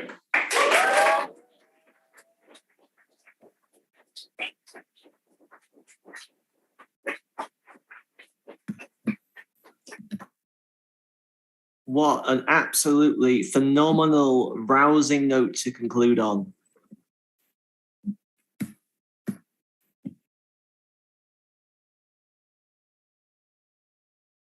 I can't think of a more appropriate note to end the second day of this fantastic Marxist University on than that.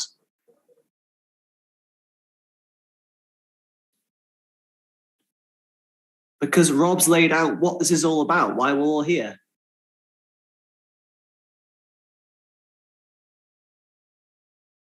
We don't study these ideas because they're interesting and because we're academics trying to be clever.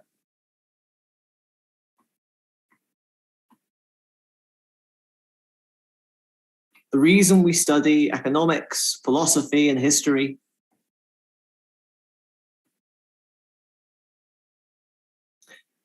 the reason that the International Marxist Tendency organized this event and the reason that you're all taking part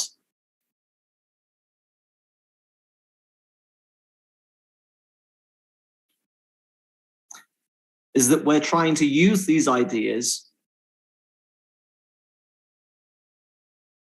to overthrow the rotten society we find before us and build a better one.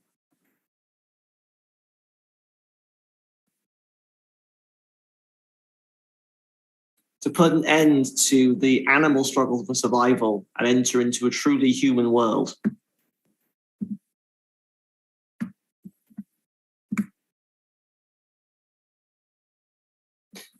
So if you haven't already, I invite you to join us in this struggle.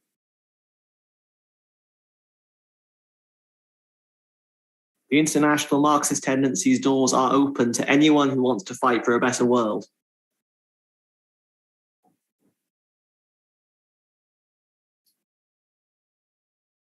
So if this event has inspired you, then get in touch, join us.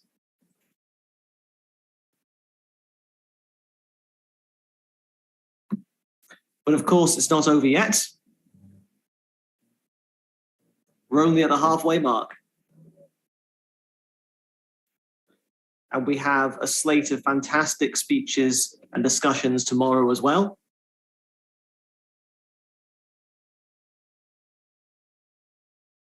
Starting with 3 parallel sessions on the Spanish conquest of the Americas, money and inflation, and the Marxist theory of knowledge. Well, comrades, I hope you've had a wonderful second day of the IMU.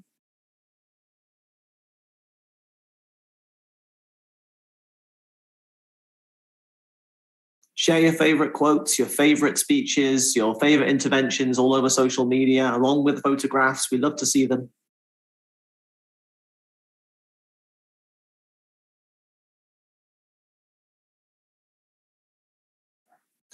And good night from us. And enjoy the rest of your evening, or whatever time it is where you are.